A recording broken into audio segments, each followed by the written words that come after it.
Asylum.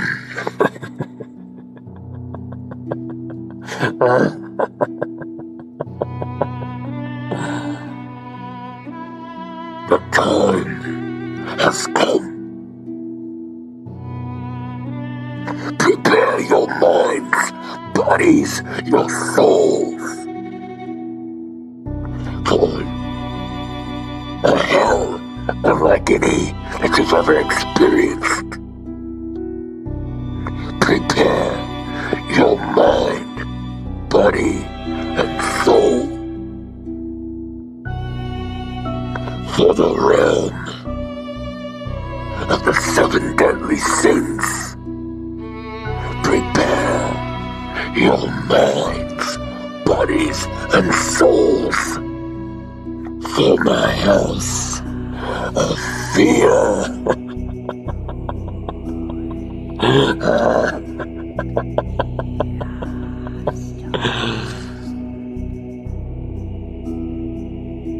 And to the 3 finalists in the Monsters Ball,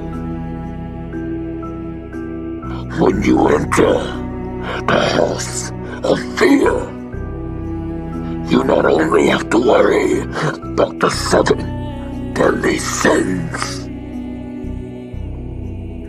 you have to worry about me, the angel of death.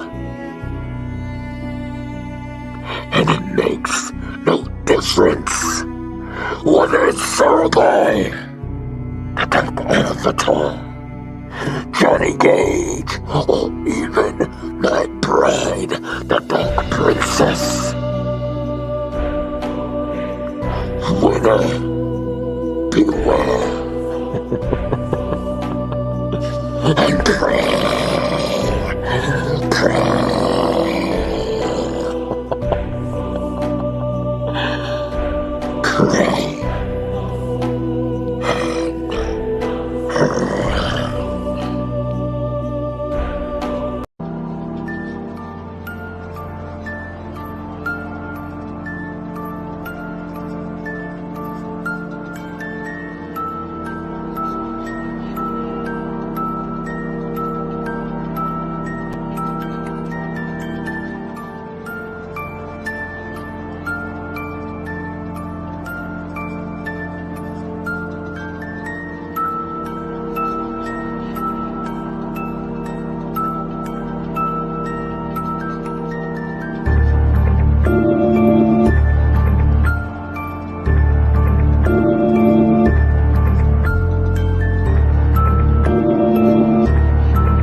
Ladies and gentlemen, it is time. It is time for the House of Fear. Now, Cookie, I have a question for you. What is your biggest fear? My biggest fear is... Yeah? Yeah, making people disappear. No, that's not a fear. Like, that's not a fear. That's like you want. You want to make people disappear. But the question I have, what do you fear? What scares you? Heights. Oh, heights. Oh, now that, for those people that face Cookie, you just gotta, let her know that, hey, I'll put you high in the sky and I'll just let you fall, right, Cookie? Yeah, and then I will tie you up on the tree and then keep you in the snow for like 2 years. Just 2 years? I mean, that's like a vacation for me. Away from these crazy patients. Okay, well, now that you're just getting carried away, I'm pretty scared now. Now, it seems like we're having some technical difficulties with Alec Meltzer, who's supposed to be here, but that's what happens when she gets married to Charlie. I mean, she just runs late like Charlie himself. Since Dre Horton is unfortunately unavailable since he looked at the House of Fear building. He says, yeah, I'm going right in there. I'm marching my ass right in there. He made one pinky toe in that house of fear, and he said, "Nope, not today. Fuck you, CEO. I'm not going in there." So I got stuck with you and hopefully Alec Meltzer. So Malcolm King and Chris Mack, if you guys are listening, I love you guys. If I don't survive tonight, Cookie takes over. Okay, I'm the boss now. Whoa. Hold your jets. But ladies and gentlemen, at the beginning of the House of Fear, we have what we call is a comedy to the House of Fear. Who is the funniest patient in the asylum? I'm going to be playing those videos throughout the night, and at the end of the show, we will be determining who is the funniest patient of the asylum, who is going to be the funniest patient of 2022. So I'm going to go ahead and play the first video. Ladies and gentlemen, and fans, if you guys are watching in the audience, please, if you like the video and at the end of the show, if you would like to vote, your input is much, much appreciated. Yeah. So, all right, let's go ahead and share this. Ladies and gentlemen, before we start House of Fear, let's watch El.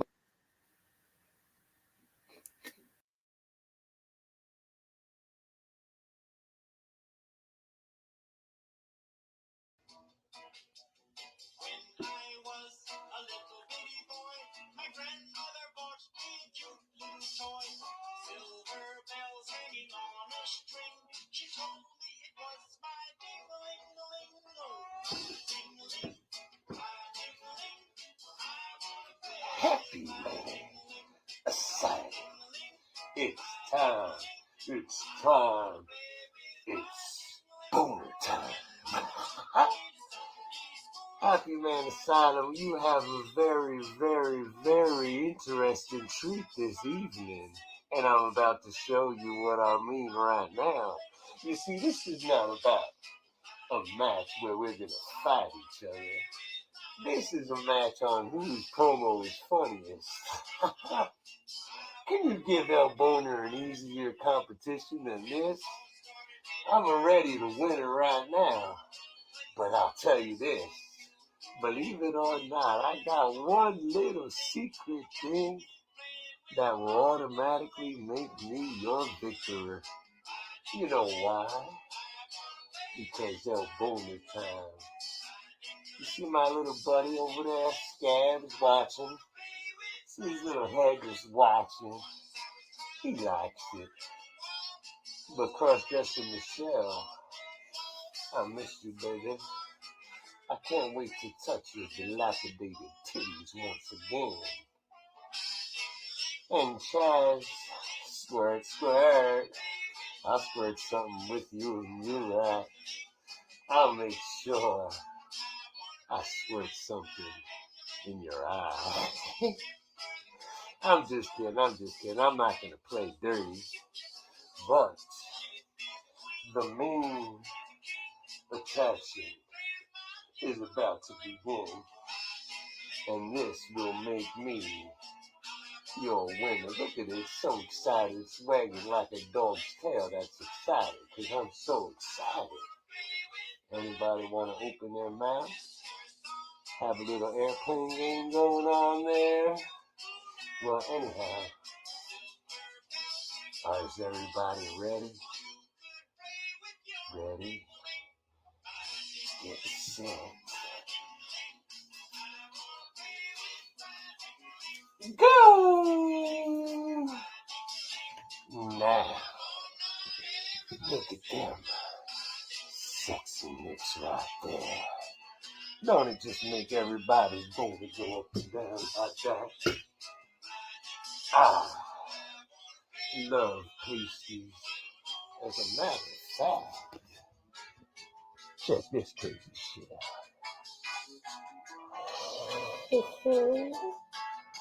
I got a whole bunch.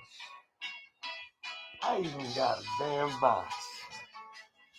and it's full of my favorite pastries. So you want to have the funniest promo? Well, your winner is El Boner, hands down, and boners up. Woo! See you later.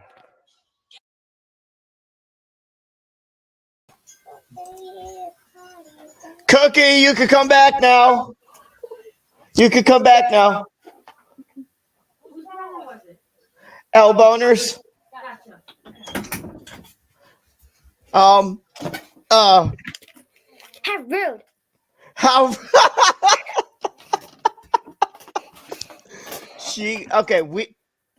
Meltzer, what was your opinion on that? Please tell. What the fuck did I just watch? I don't want to know, man. I was watching it. Well, I thought it was going to be a normal boner promo, When and all he of a sudden, pulled his nips, I was like, that's why I'm like, I saw that. I'm like, huh? wow, I think L Boner's been hanging out with Crossdresser Michelle a little bit too much. Well, you heard him. He's going to see her tonight. Oh gosh, now that's going to be a fun time, I've heard. Well, ladies and gentlemen, before we move on to the rest of the funny promos, we're going to go ahead and start with match 2. Ladies and gentlemen, at the House of Fear, we have a shock therapy match with Alexa Fox taking on the lovely Southern Heart. Meltzer, who do you think is going to walk out? I'm going to have to go with the Fox. I'm loving this new vicious side.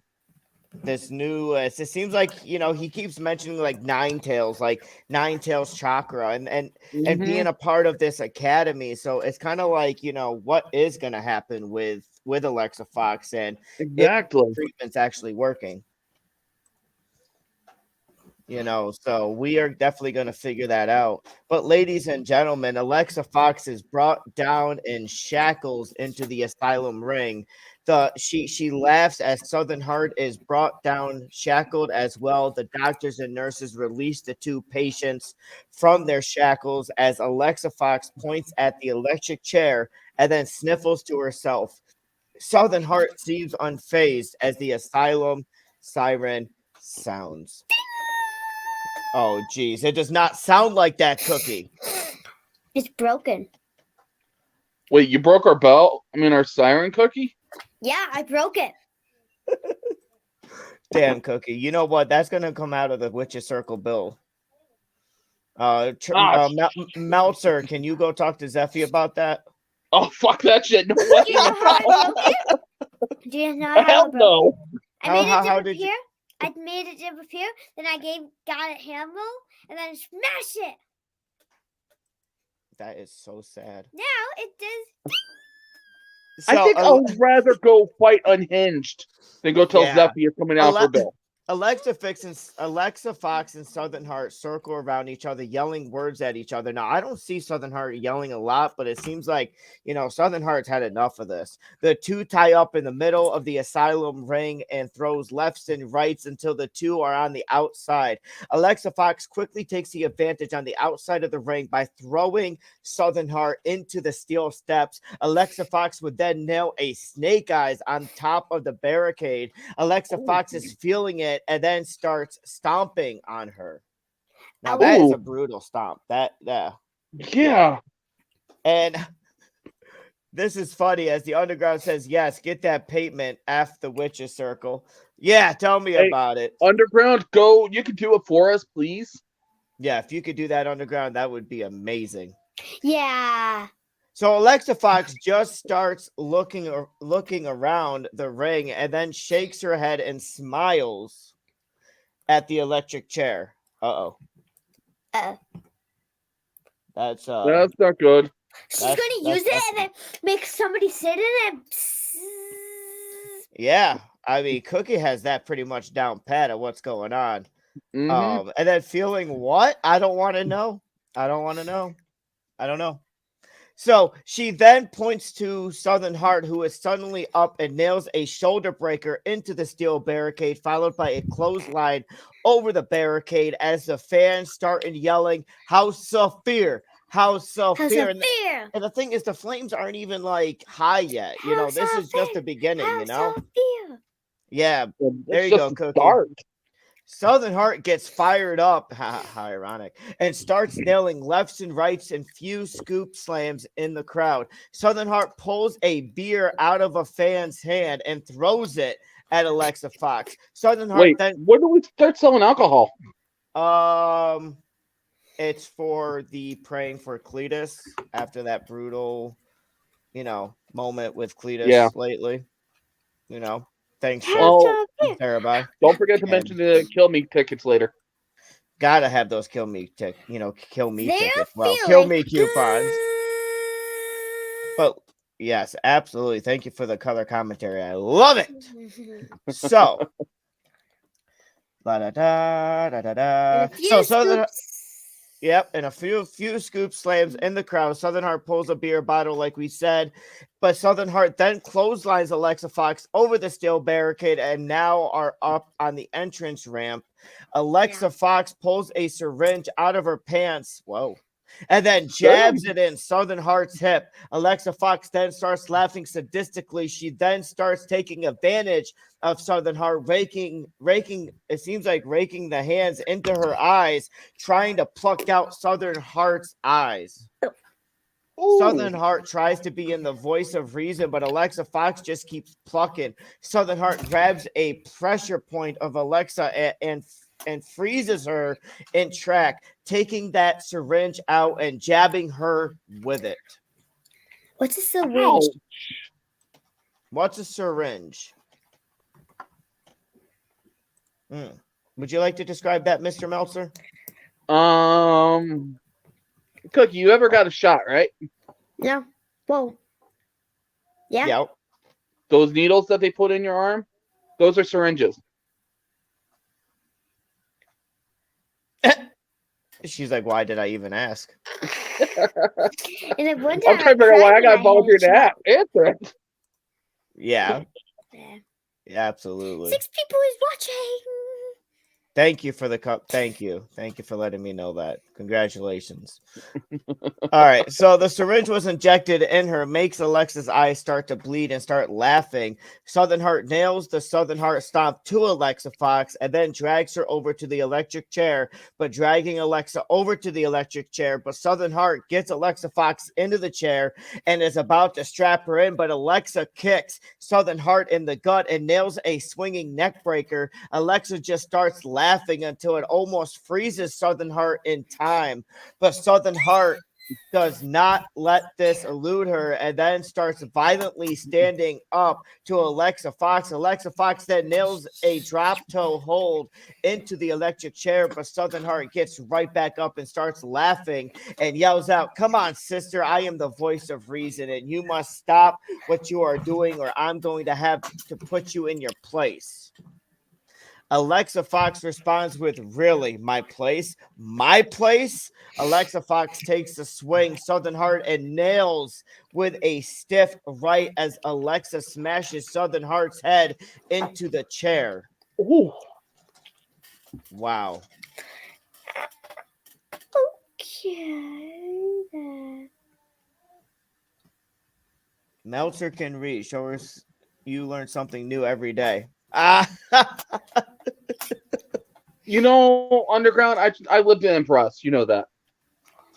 Also, all the people in attendance tonight, souls will belong to Trey Silent as per Unhinged. Yep, absolutely.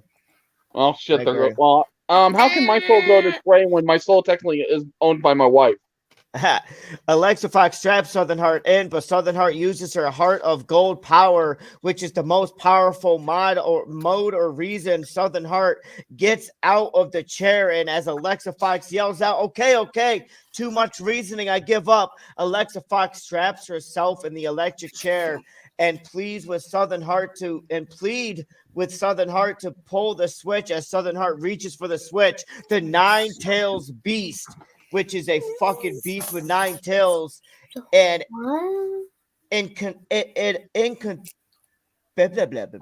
Incapacitate Southern Heart. Southern Heart tries to reach for the switch but feel unable to move. The Nine-Tails Beast, Alexa Fox, gets up and smiles and tells Southern Heart she refuses. Southern Heart's reasoning, Alexa Fox throws Southern Heart into the electric chair and straps her in and then flips the switch as Southern Heart is one last effort, yells no as the 200 volts go off in her head, and Alexa Fox laughs as smoke is coming off the hair of Southern Heart as doctors and nurses check on her. Ladies and gentlemen, your winner is none other than Alexa Fox. Wow. That nine-tailed beast, man. That wow. We definitely don't want to anger that. No kidding. Ding! I don't know what was more surprising, the nine-tailed fox or Golden Southern Heart. I don't know. That was pretty nifty with Golden Southern Heart.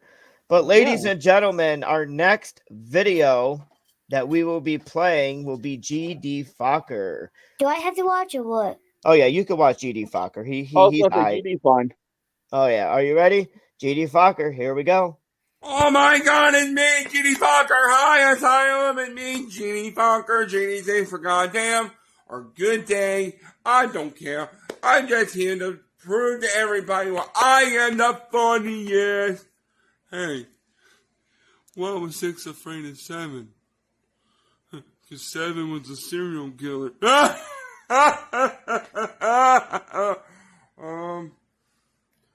Why did the chicken cross the road to go to KFC? No. I'm sorry.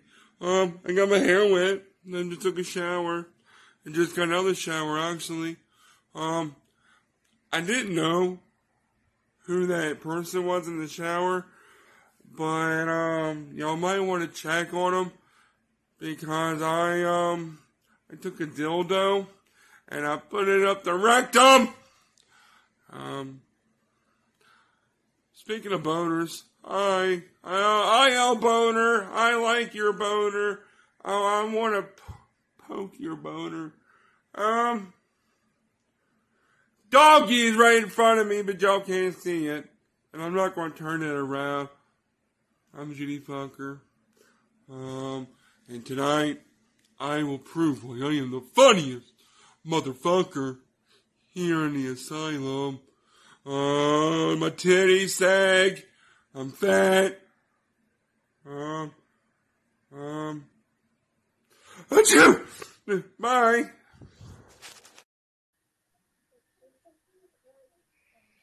Okay. Wow, GD Fokker. I mean, tell me how you really feel. Tell me how you really feel. Bro. What kind of medications is he on? I don't think we prescribed him any. Oh God, we need to get him on something. It was funny. Hold on. Alec Meltzer. Yes, dear. Hi. How did you think about GD Fokker? Oh God. What did I just watch? What did I watch when I watched El Boner? You don't want to know what you want to watch. Yeah, don't get us started on El Boner. I don't even want to remind everyone what that was, but I might play it at the end of the show again. Yeah. Oh, God. Are we gonna watch another? Well, this is technically the House of Fear, and that was definitely something to be feared. Absolutely. But ladies and gentlemen, we have another match here. It's called the Bloody Titanic match, where you have to throw your opponent off the Bloody Titanic. And we have Mason Stevens taking on Shark Bait. Ooh ha ha. Ooh ha ha. Now, Shark Bait's a part of this academy, and this academy has been injecting a lot of their people with these different type of superpowers. No. Do not say inject. That sounds wrong. Inject. That sounds wrong. That sounds really wrong. But ladies and gentlemen, the camera pans at it says superstar, so whoever this writer is, We don't have superstars. We have crazy patients. In the I'll boat, talk to the staring. head writer about disciplining him. Yeah, you better put him as, grab that little paddle, go, yeah, bad boy. Right? No, the paddle's going to be used somewhere else. But I digress. Yeah, touche. All right. Then the bell rings. We don't have a bell. We have the asylum siren. They go wow, Cookie. They go walk in circles. Mason Stevens goes for the first shot. He grapples Sharkbait and locks in the headlock, then combos it with a neck breaker. Mason Stevens gets up and makes Sharkbait stand up and hits a backbreaker. Mason is mocking Sharkbait. He even doing the jutsu formation to mock Sharkbait. He starts toying with Sharkbait. Sharkbait, I get the whole Sharkbait. Thank you, journalist, for letting me read Sharkbait 1,000 times. 2,000 million times. The only sucky part is I always want to say ooh ha ha after I say it. So it's really bothering me the fact that there's a lot of sharks in Sharkbait. Ooh ha ha. Ooh ha ha. Sharkbait gets up, tries to hit Mason, but Mason goes every move like seen from the Matrix, bro. He motherfucker took the blue pill, right? Or was it the red pill? It was the red pill. No, he took both of them. Whoa. I don't want to know what happens when you take both of them. That's a very good fucking question. Holy fucking shit. It's the asylum. Who knows what happens here? You don't want to know. My mind is blown thinking about that. Your mind stays blown. Sharkbait gets up looking very angry. Then the lights flicker. Airy music begins to play. Thunder begins to strike. And the thunder rolls. To strike. Fog and smoke begin to surround the arena. And oh my God, it's the Undertaker. No, I'm just kidding. No, we tried, but he said hell no. Even this place scared him. We hear the audience screaming. The smoke begins to fade in. Oh no, everyone has turned into a zombie.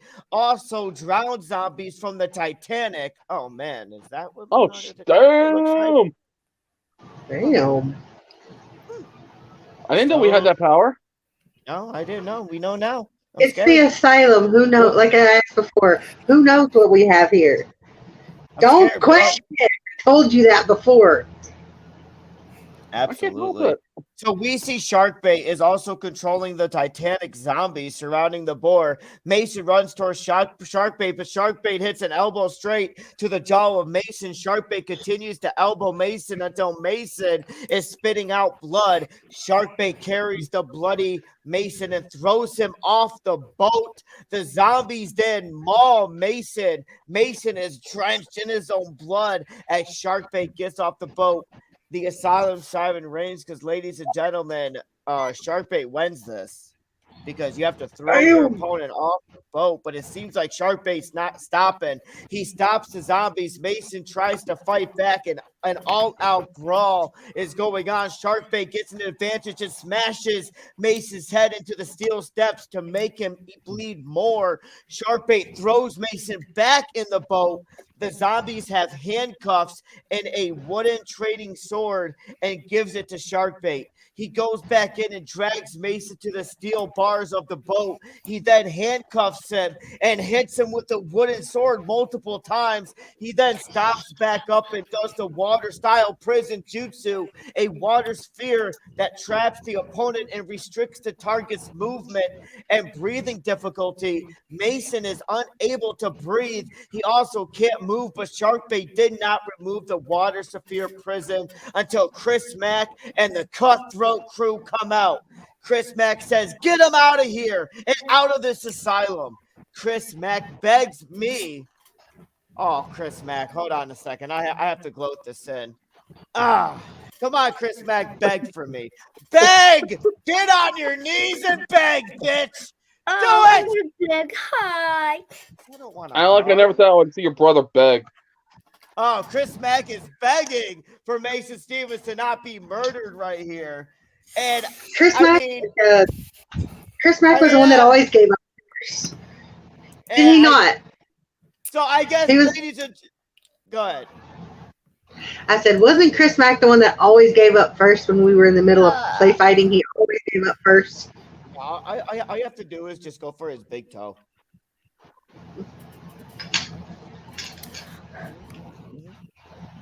But ladies and gentlemen, I'm going to go ahead and stop this match. And it seems like the Cutthroat crew then gets the keys from Sharkbait, removes the handcuffs, grab Mason, and walk out to Chris Mack's limo. And I guess Mason Stevens is no longer in the asylum. Oh, Bye, damn. Mason. Hope you find your dad. Oh, sorry. I've been around JR too long. But ladies and gentlemen, it seems like the Academy is really walking out with Alexa Fox taking that victory over Southern Heart, and now Sharkbait getting that victory over Mason Stevens and destroying Mason Stevens in the process. Like, Mason, he's never going to feel the same again. He's not. No. Ladies and gentlemen, our next promo for the funniest patient of the year goes to Chaz Johnson. Can I watch this? Yes, you can. Here is Chaz Johnson, ladies and gentlemen. MPCW, hey. Oh, I have such a headache. I was staring at the House of Fear flames, and I'm like, I'm going to touch it. I'm going to touch it with my cock. And I did. It was a rise and shine, the shine from the flames. Oh my God. I have a hangover from sucking unhinged. It was like the wrath of cum all over your face. It's 8 inches long. So I just need to make some coffee.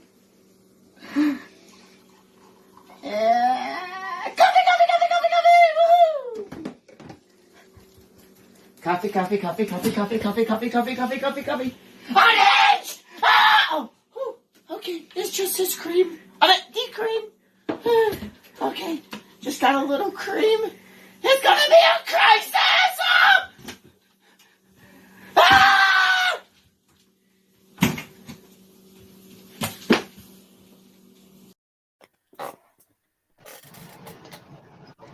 I love Chaz. I'm sorry.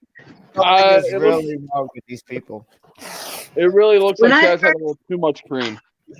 When I first started this job doing the commentary, if Chaz Johnson made that cup, why you change his cup?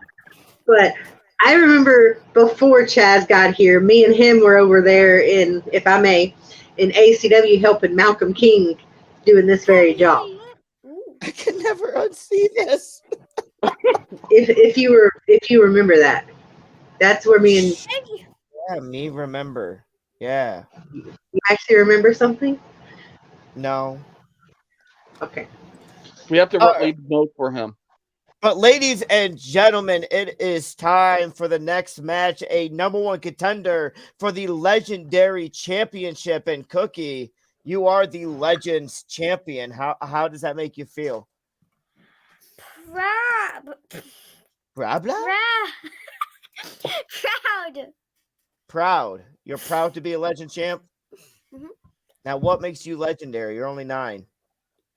2010? Oh, 10. Well, we've had an old guy named Irish Pitbull, big champion. So big age difference here. Isn't Irish like 120, 150? And his records is about 142. Okay. Yep. But ladies and gentlemen, it is in a padded room where we have probably like the fucking these guys went at it all fucking 2 weeks of this anticipation, and we have Professor Britwigger taking on Creeper. Oh no. Whoa. Alec, how would you like to start this match off? Yes, I would. Yay. Right. Let's see if I can remember how to do this, shall we? I hope It's been so long since I've been. If you have the IQ of Charlie Meltzer, you're fucked. I have the higher IQ of the two of us, but Professor Britwiger enters the padded room with a nurse as both Professor and Creeper are going to be in straitjackets until the siren sounds. We need to get a better bell. It hasn't sounded yet. I know you're excited. Creeper enters and breaks free from the nurses and kicks Professor into the padded wall and follows up with a running senton. More nurses enter the room as they hold both people back. The nurse removes both straitjackets and the siren officially sounds. That bell. Britwiger delivers his own. Yeah. We need a new siren. We do. I mean, it's not that Cookie's not a good siren, but I love Cookie siren. Creeper. Britwiger delivers his own drop kick to Creeper, sending Creeper bouncing hard off the wall and delivers a leg drop. He picks Creeper up by the head and Irish whips her into the door and runs for a spear, but Creeper sidesteps and throws the head of the professor into the door and follows up with a neck breaker. As Creeper pulls a pair of scissors. Where the hell did they get scissors? Probably. I don't want to know. His pocket. Yeah, that is true. And slices the padding off the wall, exposing the concrete with a sick, twisted smile. They pull Professor up by the ear and ragdoll the Professor into the concrete wall. And Creeper sets up Professor in a corner as Creeper runs in for a cannonball, but Professor moved out of the way as Creeper's neck and body turned inside out as he smacks the concrete wall. Ouch. Yeah. Ow. Damn. That fucking hurt. No. Wait.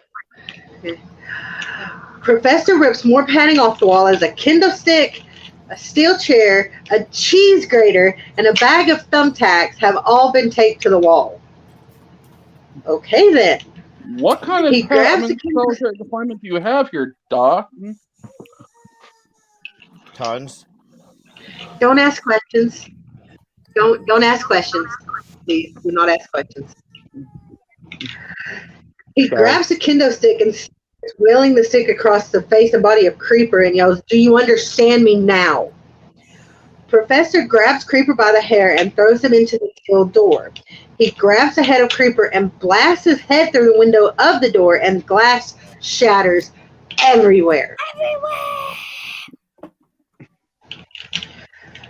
Creeper has been busted open, so there is blood just flowing everywhere. Owie. Professor, I know, right? You ever been cut with glass? That is like the worst feeling ever.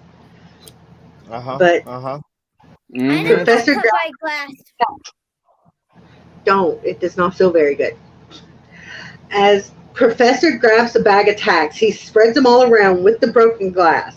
He waits for Creeper to stand up. He turns Creeper around and picks them up for a power slam, but Creeper breaks out and delivers a huge German suplex that sends the Professor flying across the room. Creeper is in pursuit as they pick up the Professor for his own running power slam, but Creeper has the Professor up on the shoulders and slams the back down hard as the Professor... he just slammed it down in the broken glass and the thumbtacks. So the Professor's back is covered in thumbtacks and broken glass as it begins to pour blood. What he get? Yeah, I agree with that one. That one, Dollface. Cookie is number one. Sorry, big brother. That's fine. It's because I'm not 9 years old. It's what? It's because I'm not 9. I get it. You know, I do everything in my power, and I'm not number I one. can be the second one, and he can be the first one. Oh, you're so cute, but I don't trust you. I don't trust you, young lady. As Creeper grabs a steel chair. He wraps the chair around the neck of the professor. He throws the professor into the door as the chair crashes into the windpipe of the professor. He Ouch. spits out blood and Creeper. Yeah. Ugh. You think I'm not affected by blood like some people? Fuck you, Rich. No comment. No comment. Fuck you too, Alec.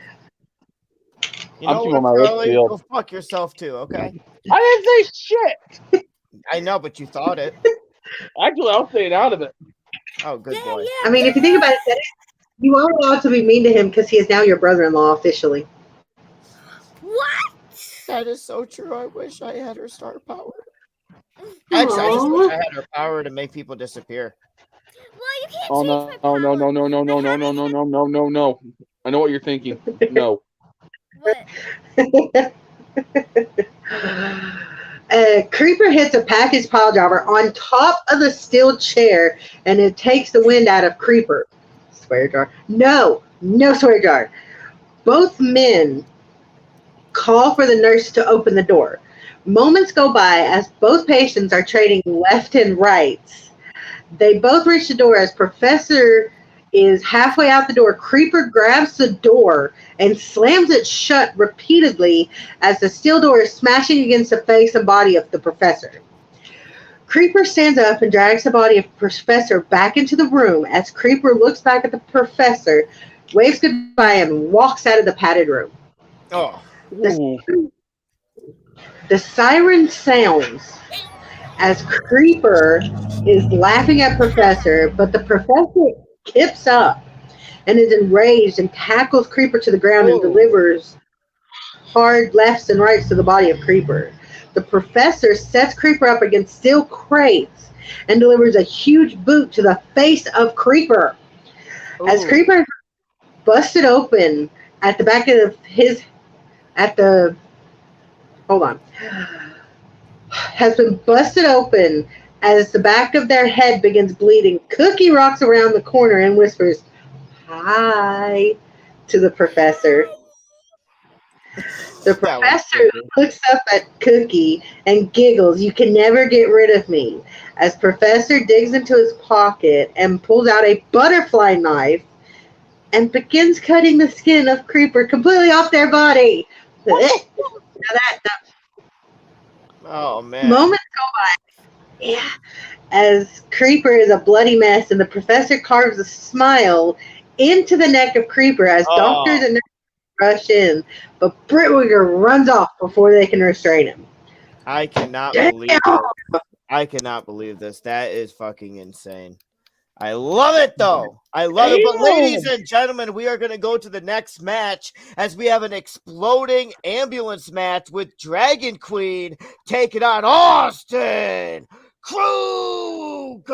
Did I say that right? I think you did. Boys and girls. Wait, do we have any more videos?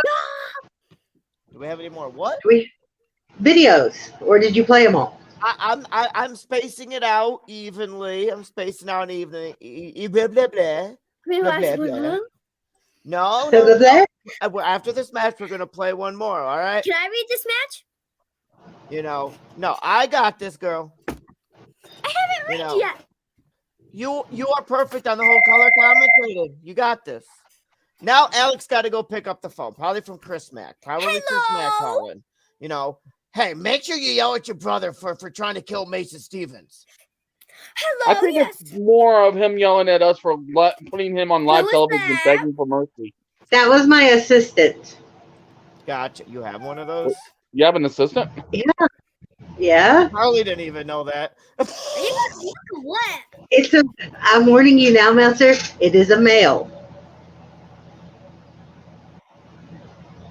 All right, ladies and gentlemen, Dragon Queen versus Austin Kruger in an exploding ambulance match. Dragon Queen is being escorted from her cell as she is in the asylum hallway when all of a sudden Austin Kruger from behind takes a baseball bat and smacks the back of the head of Dragon Queen. Kruger grabs one of the doctors and hits the Kruger cutter. Austin chuckles as he swings the bat into Dragon Queen's ribs as he yells out, "Now what, bitch? I know you got friends. Don't you dare think this is all because of you." He swings again and connects the ribs. As the Dragon Queen is trying so hard to catch her breath, Kruger looked around as the world around him shifted to the House of Fear. The burning building as he swears they were just in the asylum hallway.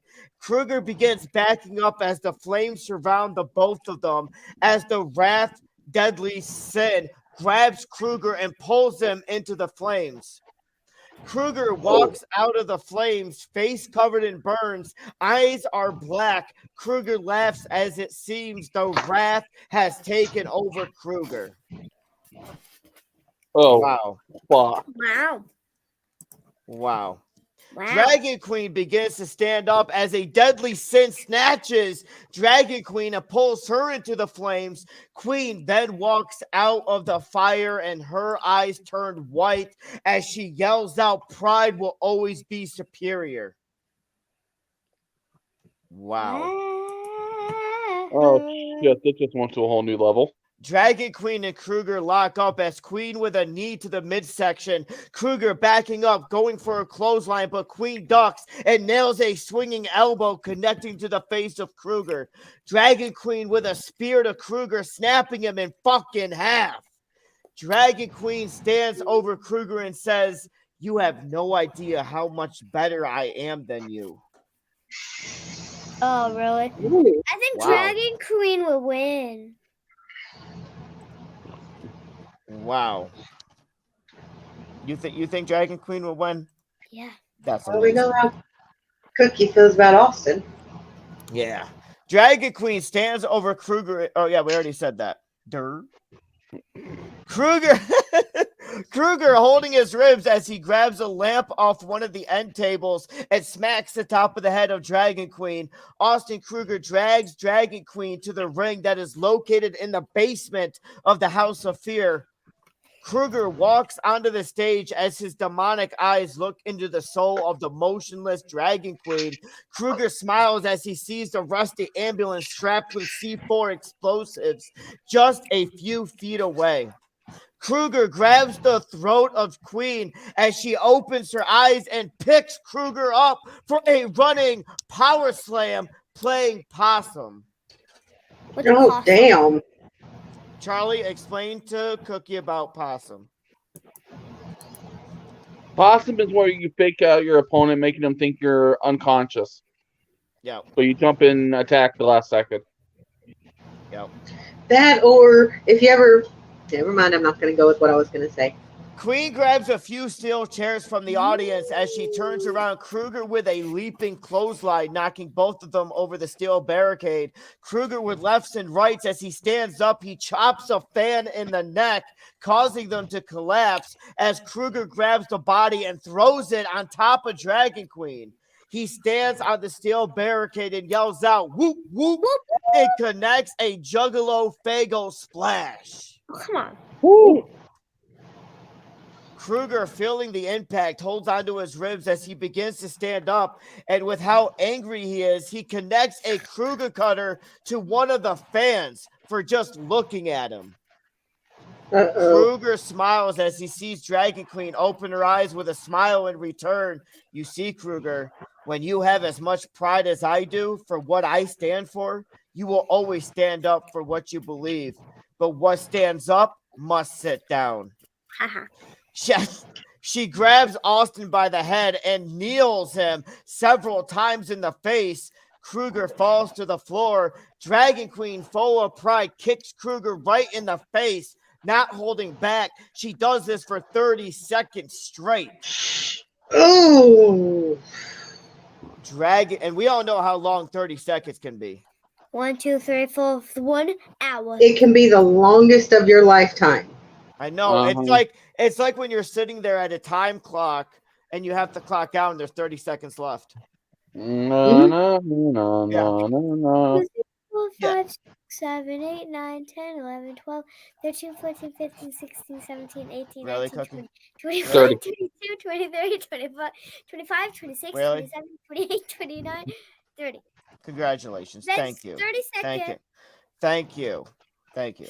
That's amazing. So, so Dragon Queen, full of pride, kicks Kruger right in the face, like I said. Kruger right in the face, not holding back. She does this for 30 seconds. Queen shows a different side of her as she stops to evaluate the situation. She looks around and sees a gasoline container and a few matches. Uh-oh. Oh, snap. Oh. Don't give her fire. She grins as she walks towards the gasoline of Jackson Law and Casey Riddle from out of nowhere, beating down from out of nowhere. They are beating Dragon Queen down. It's renegade shit as both of them scream. Jackson Law connects a clothesline at the same time, Riddle with a spear. Jackson Law grabs the gasoline and pours it on Dragon Queen as Casey Riddle lights one of the matches and is about to toss it. Kruger stops Riddle. Kruger grabs the match and lights himself on fire. Kruger is on fire as he grabs Dragon Queen and setting her on fire. Kruger with a flaming Kruger cutter. Dragon Queen and Kruger both go down. Jackson Law grabs a fire extinguisher and puts the fire off of Kruger, who is covered in several burns. Kruger still showing the wrath, deadly sin. As Kruger stands up, Kruger waits for Dragon Queen as the flames die down. She is laying motionless as Kruger drags her to the ambulance. Austin Kruger opens the back door of the ambulance as he puts Dragon Queen in the back of the ambulance. Kruger knows he has to start the engine of the ambulance and has only 10 seconds to back away from the explosion.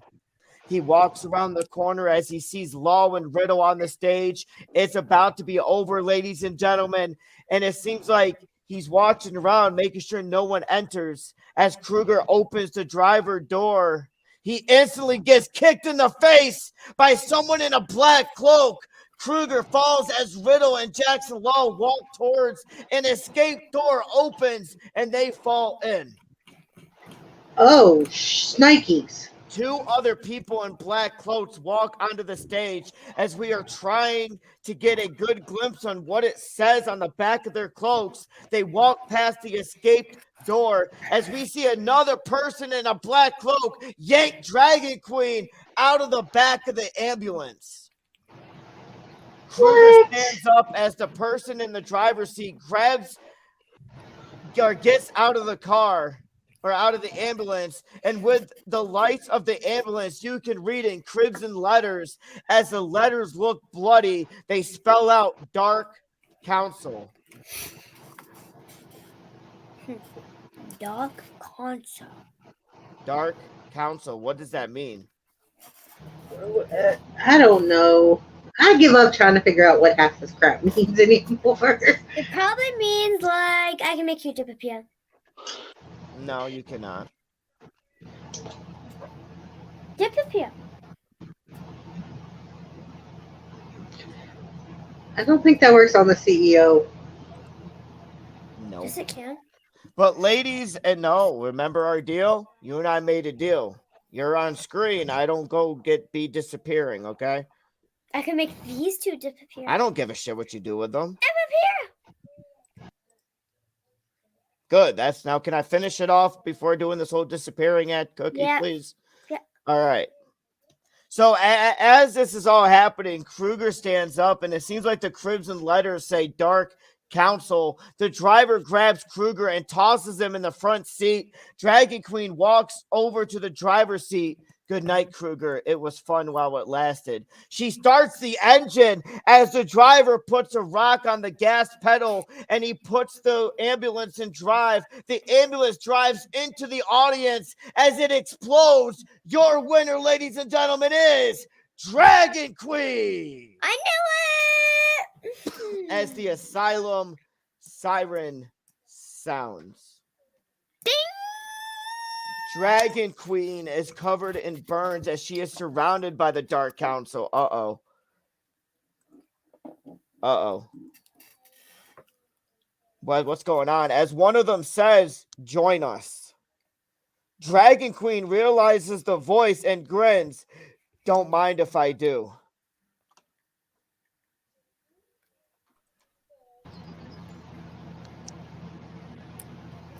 Damn. Okay, then. Wow. So many questions. But ladies and gentlemen, our next promo for the funniest patient. Our next one is my son, J.R. Bell. Hope you guys enjoy. Hey, Asylum. It's me, J.R. Bell. Now listen, I know that you guys are looking for the funniest patient in the asylum.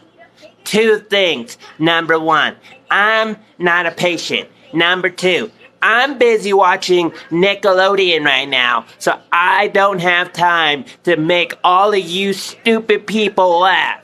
I'm busy. I'm a therapist, and I watch Nickelodeon, and I got a lot of stuff on my table right now that I have to take care of. So, if you guys, Mr. Charlie Tennant and Rebecca Kinsey and Dre Horton are looking for someone who's gonna be funny, why don't you turn on your Netflix or your Hulu's and look for the comedy section and watch something like that? Because I don't have time. Now, please don't tell my dad, because he'll put me on punishment. Then I'll be grounded for a few weeks, and I won't be able to be in charge of the asylum when he goes on his little breaks while he's doing his sex stuff, and I don't want that to happen. So I will talk to all of you guys later. Bye. Love you.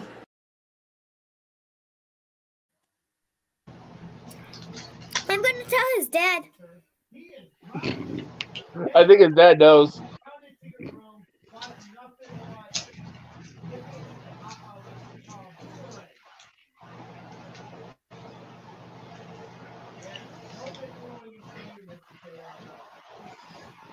Ooh.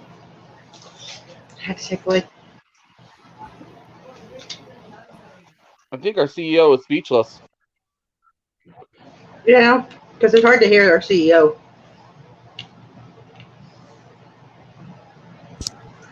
No, we What can't up, hear bro? him. Hello. He didn't have his microphone on.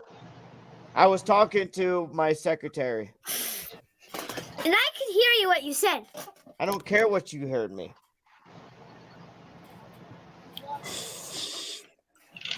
Not my fault, you bunk here in the asylum. All right, so ladies and gentlemen, we have a deep freezer match. Oh, yeah. I thought you were so going to say something else. I know. We have Cletus the Bum taking on Damian Wolf. Now, do you guys know the history of between these guys? Yeah. Yeah. Well, please do tell the little history between these guys. You go ahead, Meltzer. They're a former tag team. They fought as, if I remember right, Slaughterhouse. Just some animosity between the two just kept boiling over and over until it got to this point. Absolutely. I mean, these guys have been really just at each other's throats through the Monsters Ball, leading into House of Fear, and it's just crazy. And wait a minute. Hold on. You forgot they were tag team champions.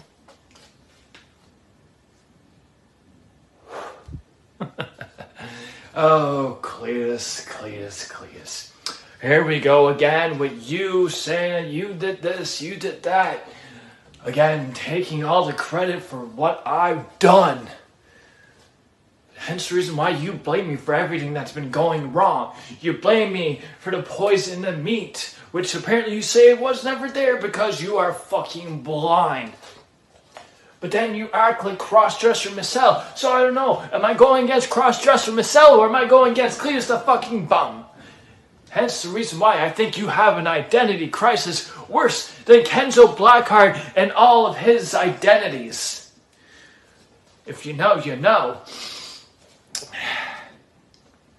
But you see, I think the reason why you're so delusional even more now is because all of the patients got mad at you for all of the human meat, all of the product just up and disappearing. As usual, people love to blame me for it. Why? Because they think I have a motive for screwing you over for the kitchen.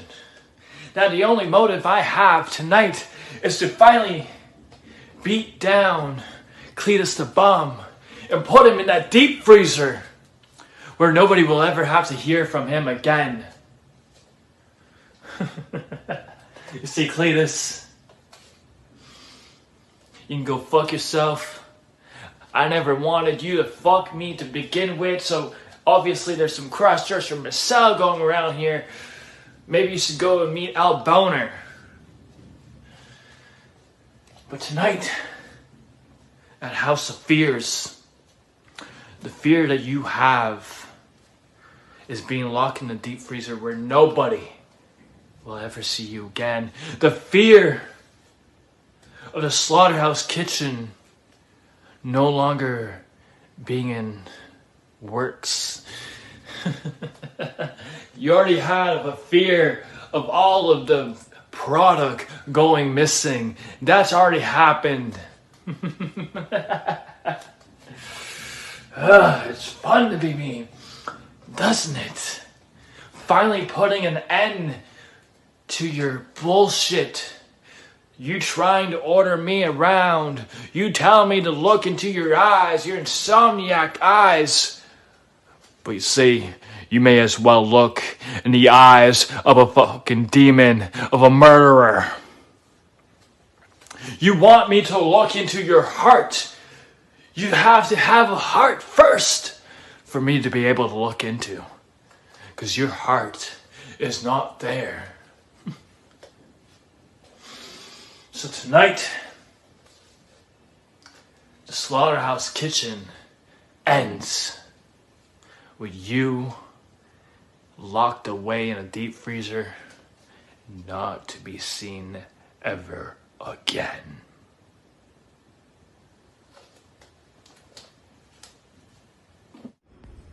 Cletus, this deep freezer will be the last thing you will see at House of Fears.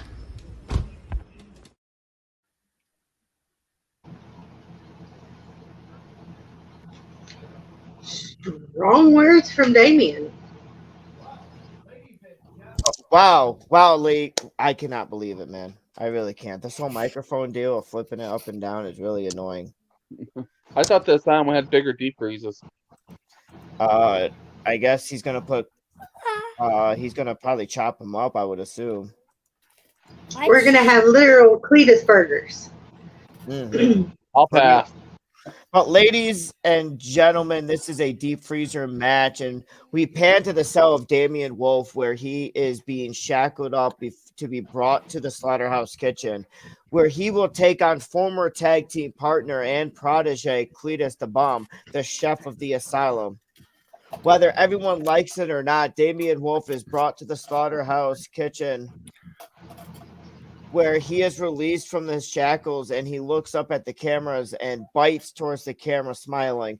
Meanwhile, the doctors and nurses have reached the maggot-infested cell of Cletus the Bomb as he is eating off a former patient's rib cage, and he yells, "Yum, tastes like chicken ribs."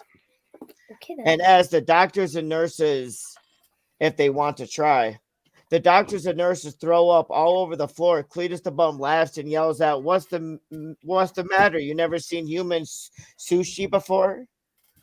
The doctors try and shackle Cletus, but slide and skid on their own vomit. Cletus laughs and then sets out towards the slaughterhouse kitchen. Cameras pan back to the slaughterhouse kitchen, where Damian Wolf is getting restless and yells out, "Where are you, Cletus? I am tired of these games. I want to fight you now and prove how lowly and pathetic you really are." Cletus emerges in the slaughterhouse kitchen and then speaks, "Children, never learn well, then so be it. Come on, Damien, give me your best shot. Your house of fear will be realized tonight, mofo. The asylum siren rings. I hate that sound. Damien Wolf nails Cletus with a swift punch in the nose and shatters Cletus's nose. Cletus laughs and then headbutts Damien Wolf right in the nose, shattering Damien Wolf's nose. Cletus and Damien begin to brawl around the slaughterhouse kitchen as Cletus yells out, "Are you ready to see my deep freezer, boy?" Damien Wolf responds with, "Are you ready to see mine, Pops?" No. Damien quickly gets the upper hand and smashes Cletus's head into some pots and pans. Damien Wolf then spits on Cletus and yells out, "I never needed you, Cletus. You needed me." Cletus kips up and says, "You needed me, kid, because you were guilty about killing your own parents, and I gave you that credit because you were too afraid of the consequences you would be in. You are a liar, a fraud, and a coward. I saved you from yourself. If it wasn't for me, you wouldn't be in the electric chair or had lethal injection, but yet you are still alive.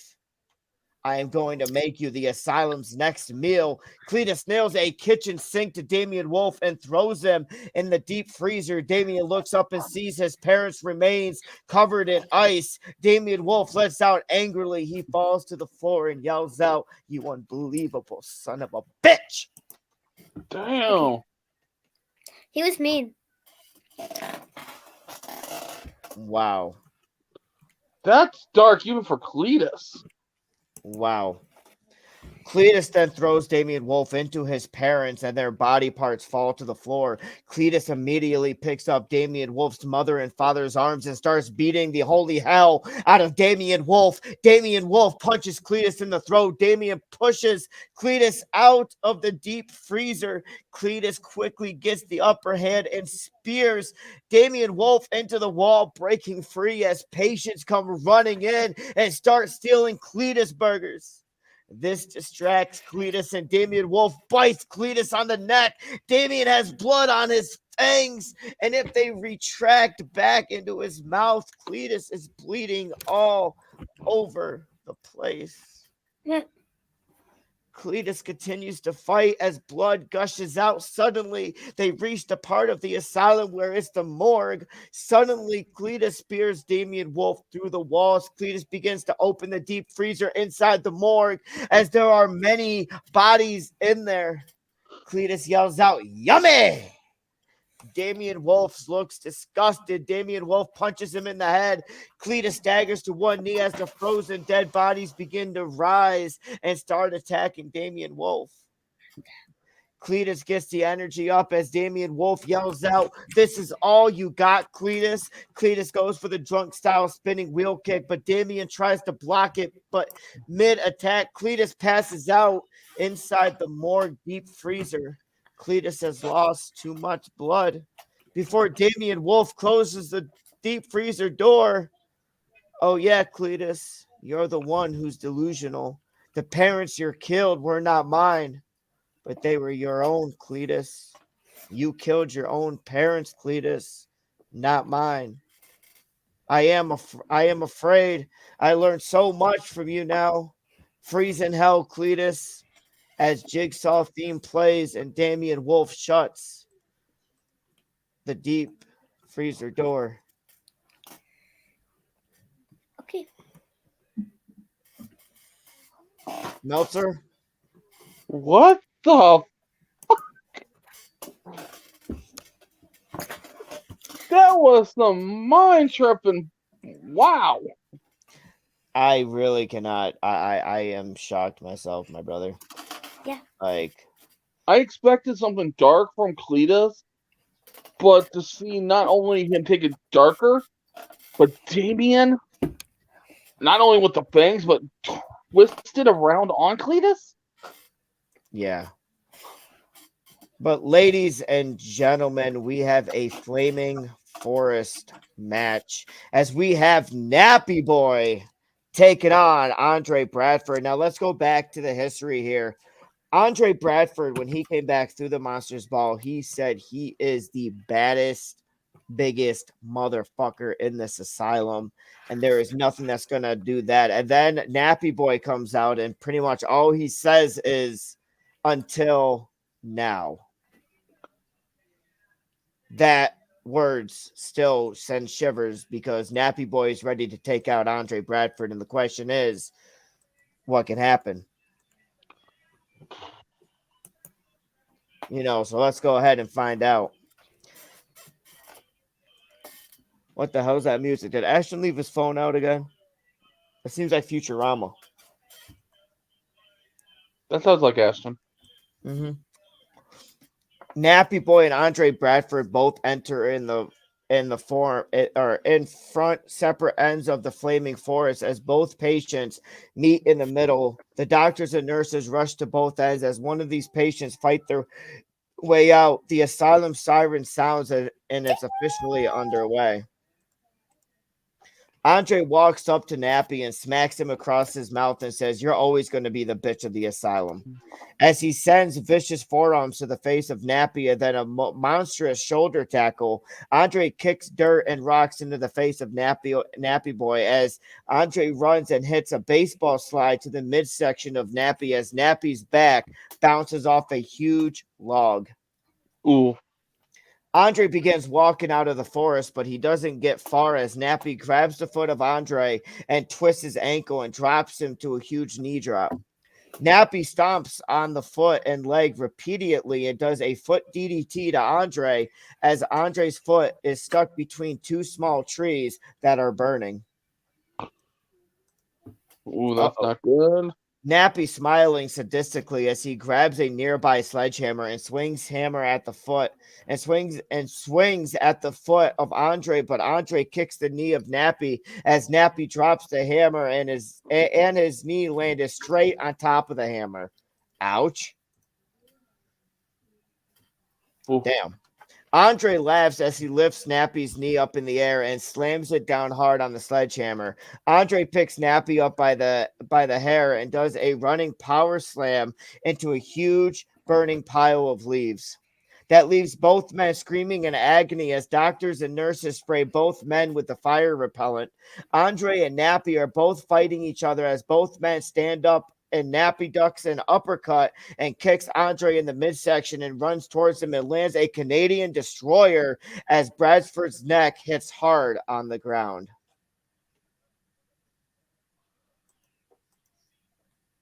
That's just crazy. Yeah. We think Ashley would be a Beavis and Butthead kind of thing. Yeah, probably. Yeah, he's going to do this. That's what Ashton is going to do. Nappy walks over towards a burning shed and finds a chest full of weapons. He drags the chest out and finds a bundle of light tubes. Nappy takes each tube and smacks Andre over the back. He takes one of the broken tubes and digs the shard deep down into the face of Andre as blood begins to pour out. Nappy then slices himself open. Nappy leans down and yells at Andre, I'm more crazy than you fucking think. Nappy repeatedly delivers elbows to the open cut of Andre, but Andre grabbed a handful of dirt and throws it in the face of Nappy as Nappy has been blinded. Andre gets up and does a running crossbody splash that takes the air out of both men. Holy shiest. Nappy's body has crushed through the weapon chest. The fire... Hold on. No, Andre is waiting for Nappy to get up as Andre grabs a steel chair that was in the chest. Andre repeatedly takes the chair and pounds it into the chest of Nappy as Nappy fights to get up. Andre playing possum and gets Andre on his shoulders for a natural nap. No, Andre rakes the eyes, turns Nappy around and kicks Nappy low and lands a devastating running power bomb. Nappy's body has crashed through the weapons chest. The fire is starting to enclose on both men. As the flames get higher, Nappy begins laughing as Andre looks puzzled. Nappy gets up and flips off Andre. Andre is fuming. He runs towards Nappy as Nappy caught him in a bear hug. Then Nappy with a belly to belly as Andre rolled into the fire. He's screaming in agony. Nappy immediately pulls Andre out of the fire. Nappy leans down and apologizes. He yells, "This isn't me," but he stomps repeatedly on the face of Andre and says, "You made me this way." He picks Andre up and finally hits the natural nap. Nappy collapsed immediately after. Moments go by and both men finally begin to get back up. Whoa. Andre can be seen digging into the singlet as he's seen putting on. No, Nappy turns Andre around and Andre blasts Nappy in the face with brass knuckles. Andre begins walking out of the forest. Andre hesitates at first. Andre grabs Nappy's hand and is dragging Nappy with him. As soon as Andre gets to the entrance, he drops Nappy's hand and Nappy looks up at Andre. Andre called Nappy a dumb son of a bitch, gives him the suck it chop taunt and backs up as he locks eyes with Nappy. As Andre walks out backwards while Nappy tries to claw towards him, Andre kicks him in the face and walks out of the forest. Oh, wow. Ladies and gentlemen, the siren sounds as Andre Bradford is celebrating. A huge rainstorm comes out of nowhere and a bolt of lightning strikes the fences around Andre Bradford as the cameras catch back up and Nappy Boy is gone. Andre is confused. He turns around and, oh my God, that's as the camera fades to the black or to the back where the mysterious figure is seen attacking Andre. Before the cameras fade, the figure had a shirt that read Dark Council. Whoa. Wow. Oh no, Andre. Damn, after that hard fought victory, just to get his ass kicked at the end. Holy moly. Wow. Speaking of Ashton, ladies and gentlemen, here is Ashton's promo. The itsy bitsy spider went up the water spout.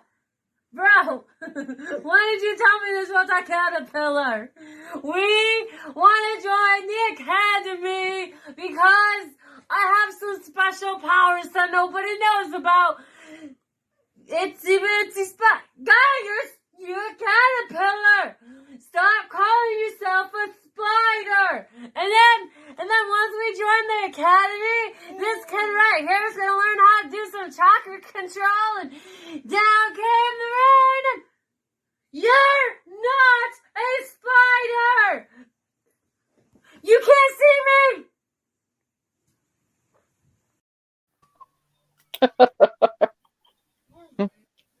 Okay, Ashton.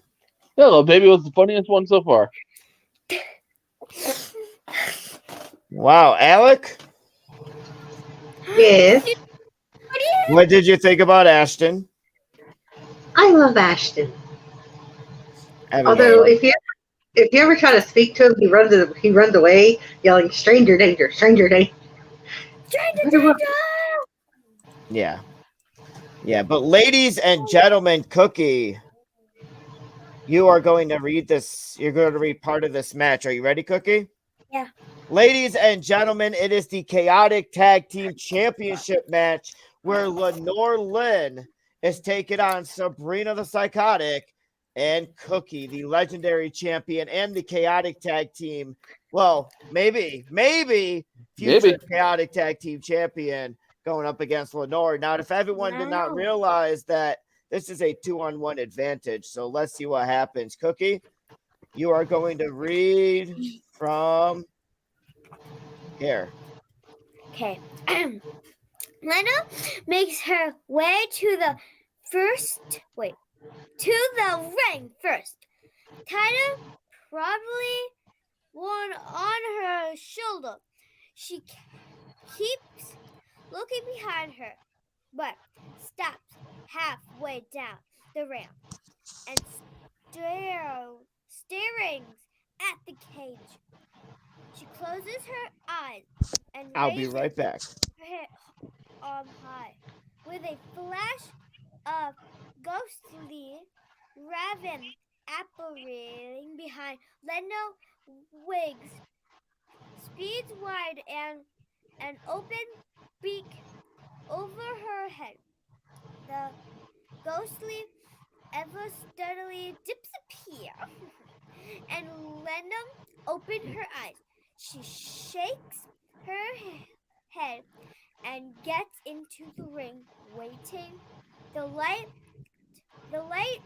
goes red, and the sounds of children laughing, ha ha ha ha, echoes the room. Cookie bursted from under the ring and yelled, "Put the bird in a cage!" Sabrina then cuts the line holding the cage above the ring. Sabrina rides the falling cage down as it crashes around the ring, splattering blood everywhere on in page because the cage is steadily an old collagen Coagulated. Coagulated. Coagulated blood. Gorilla jumped in and on top of Lena. Cookie crawls into the ring and helps Sabrina humble Lena. Sabrina left up, beaten down.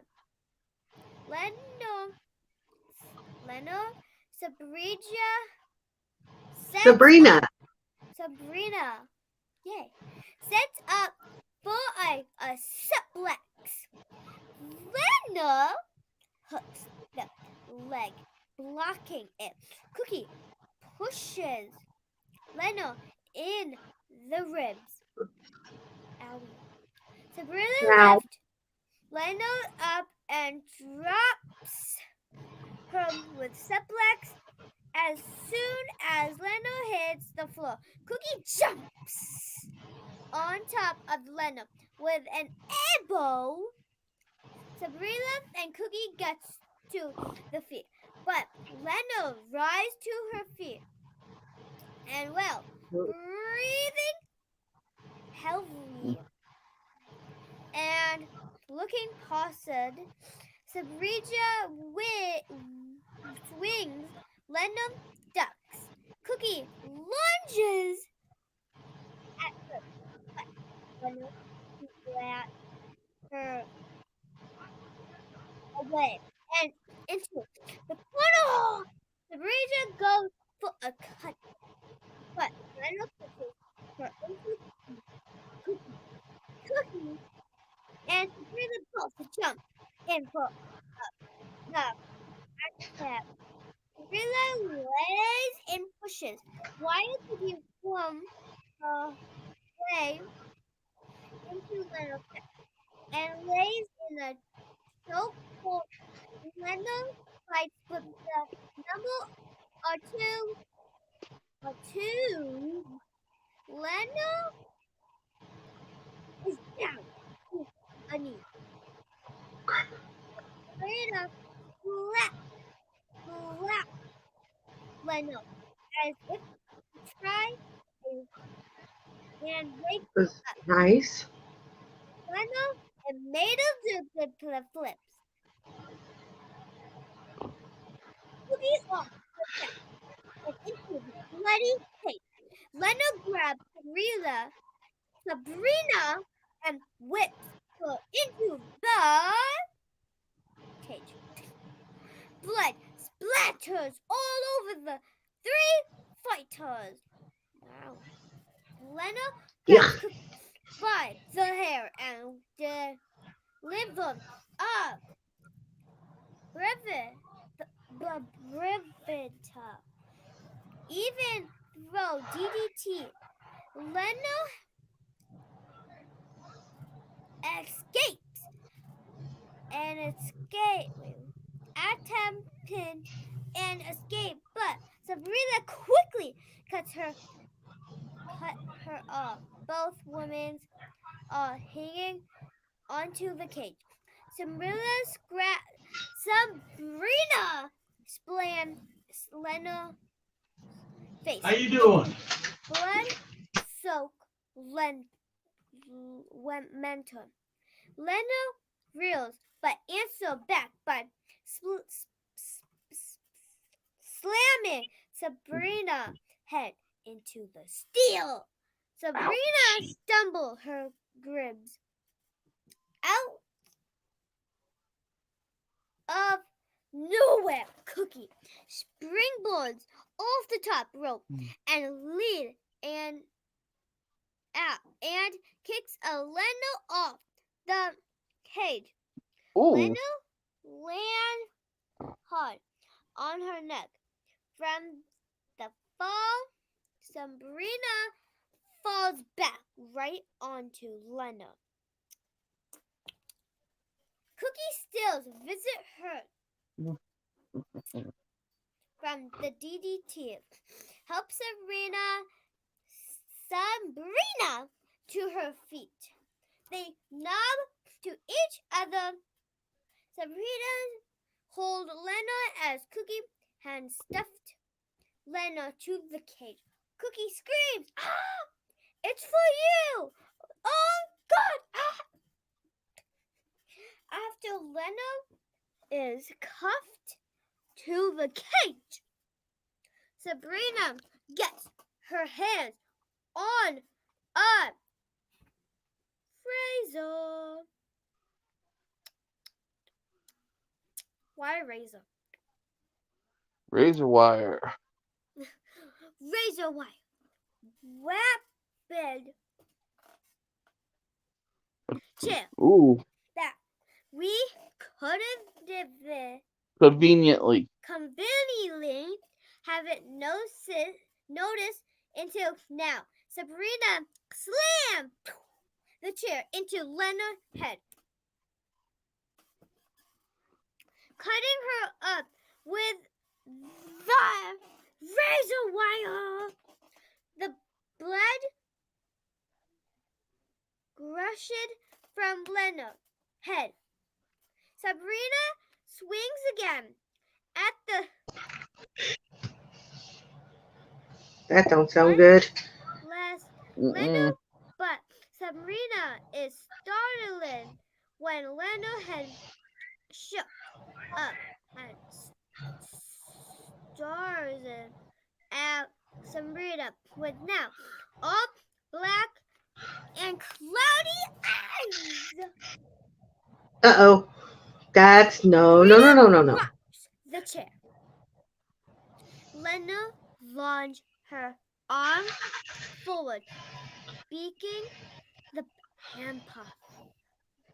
Cookie tries climbing the cage. What's age? Cage. Lena headbutted. Sabrina swaggers back into the corner. Lena leaps.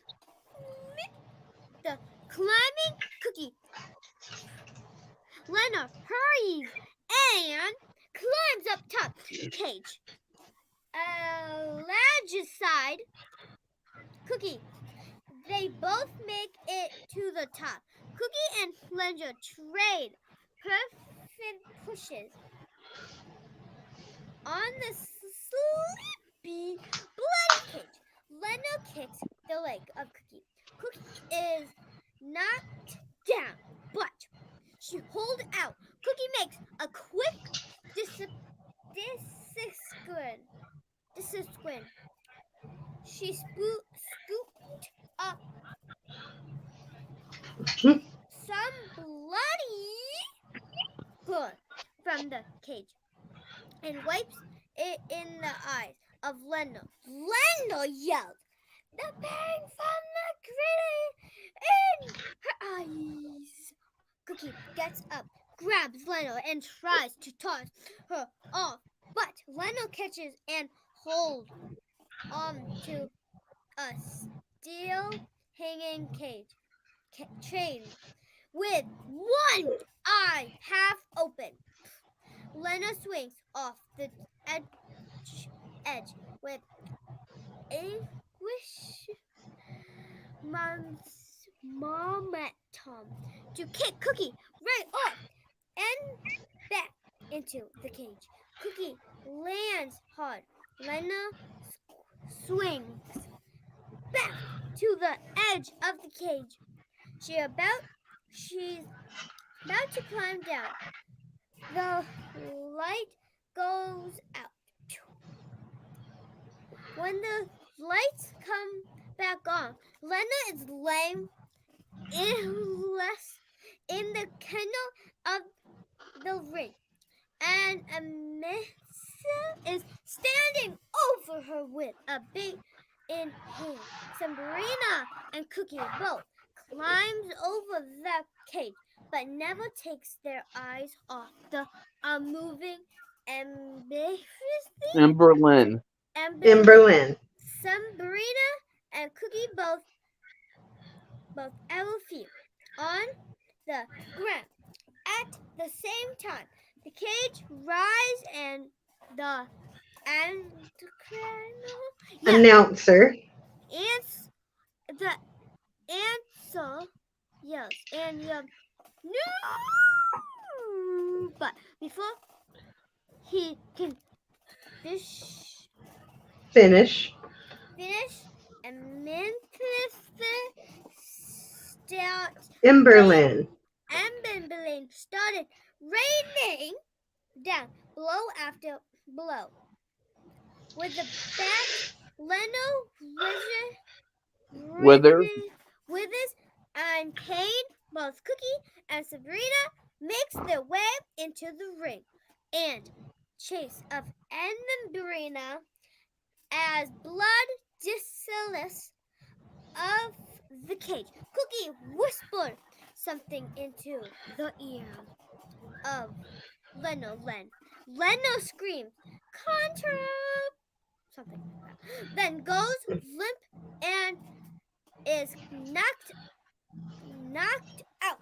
Cookie and Sabrina smiles to each other. "How let's go get Zeffy," says Cookie.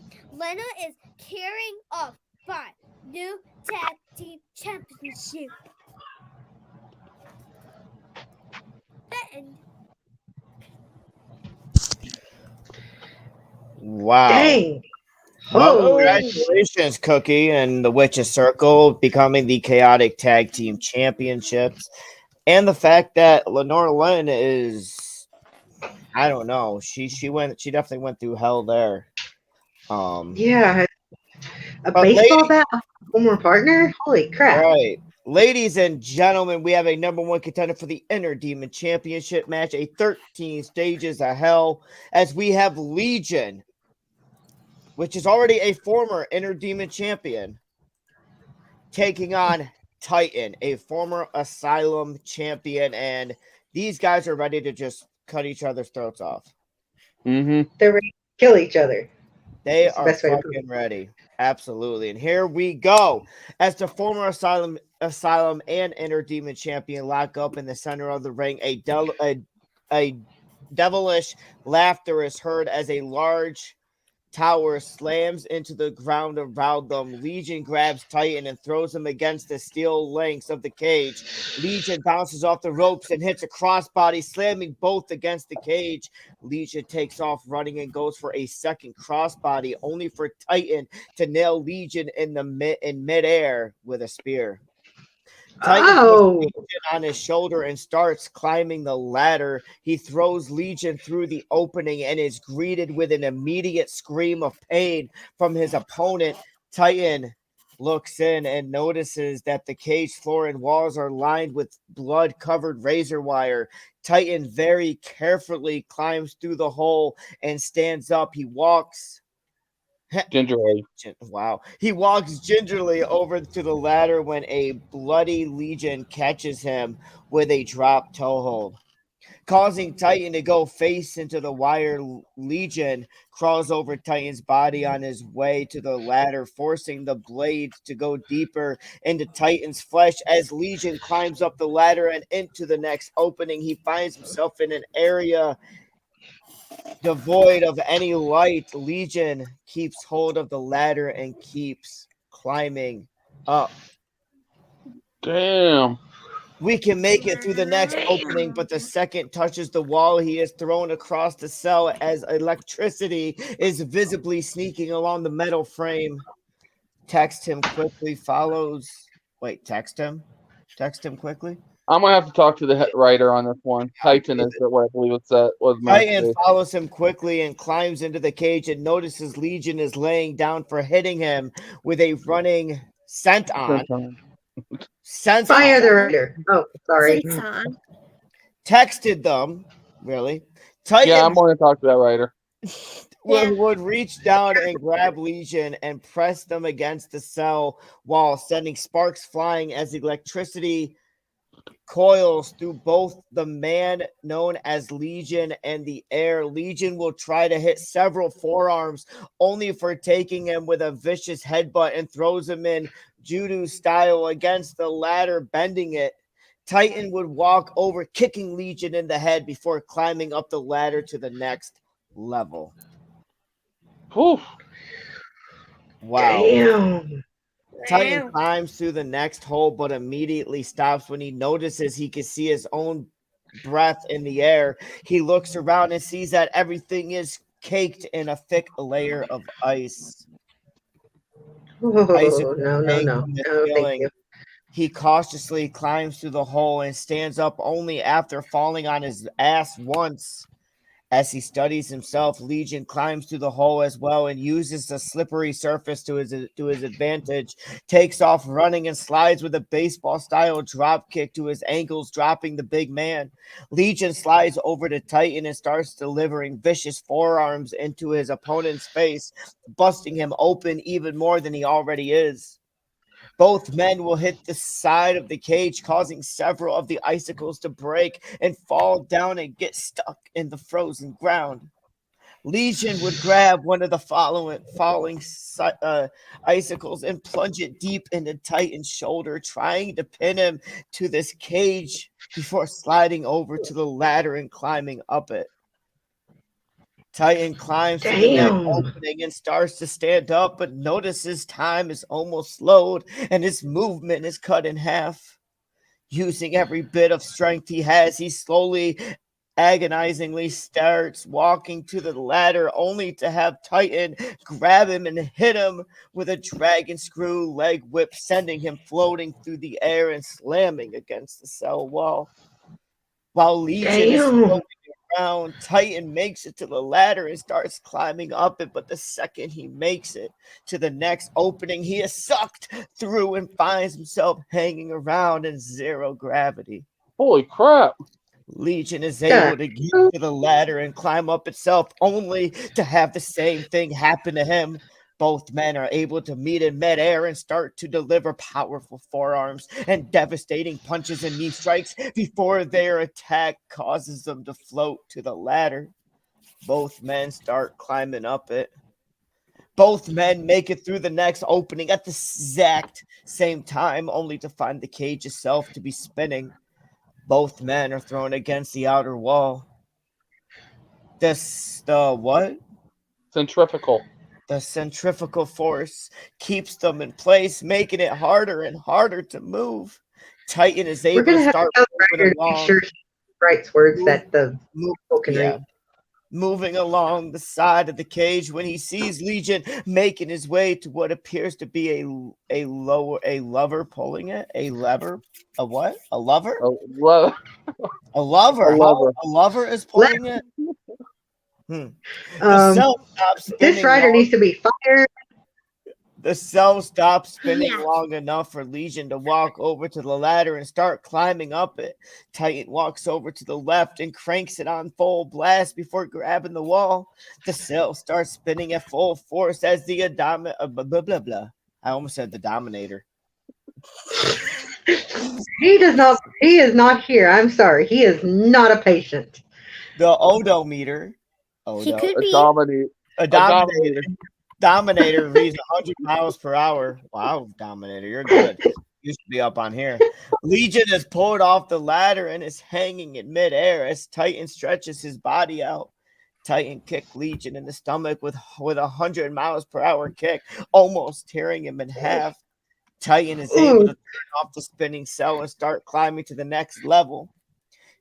Titan climbs through the opening and notices that thermometer hanging on the wall of this cage reads 120 degrees.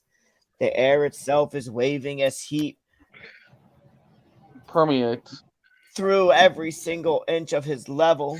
Titan grips the ladder and notices his flesh is starting to blister just by being in the air.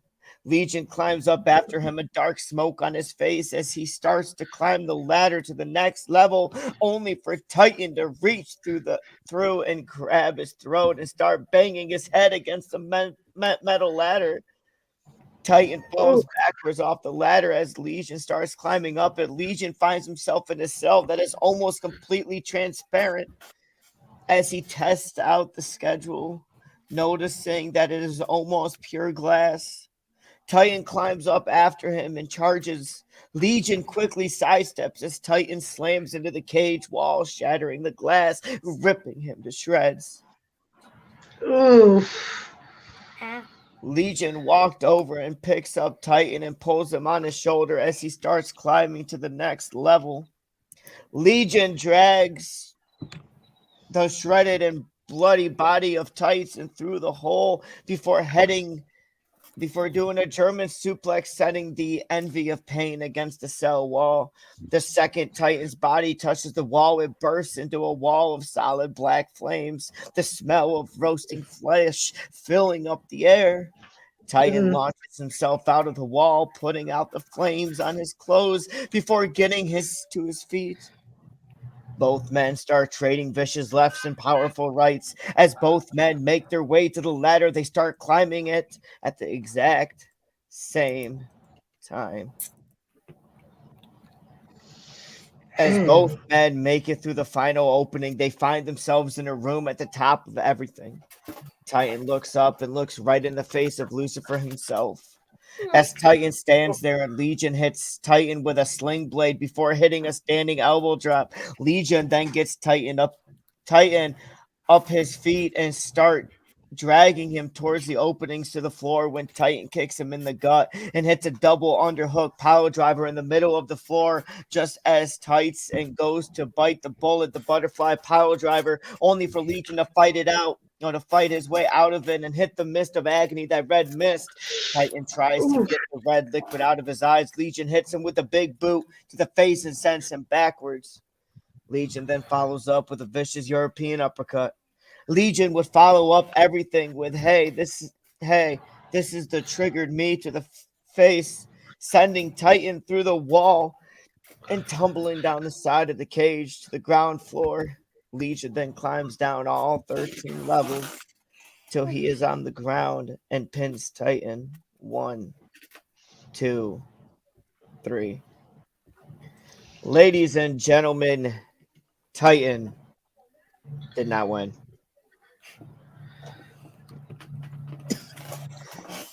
Can we fire that writer? Yeah. I want to talk to this Charlie Tenen. And I'm going to have a nice little chat with him about his spelling. And then he needs to use words that us normal people can use. Not like hola, merci. Means hola. Adios.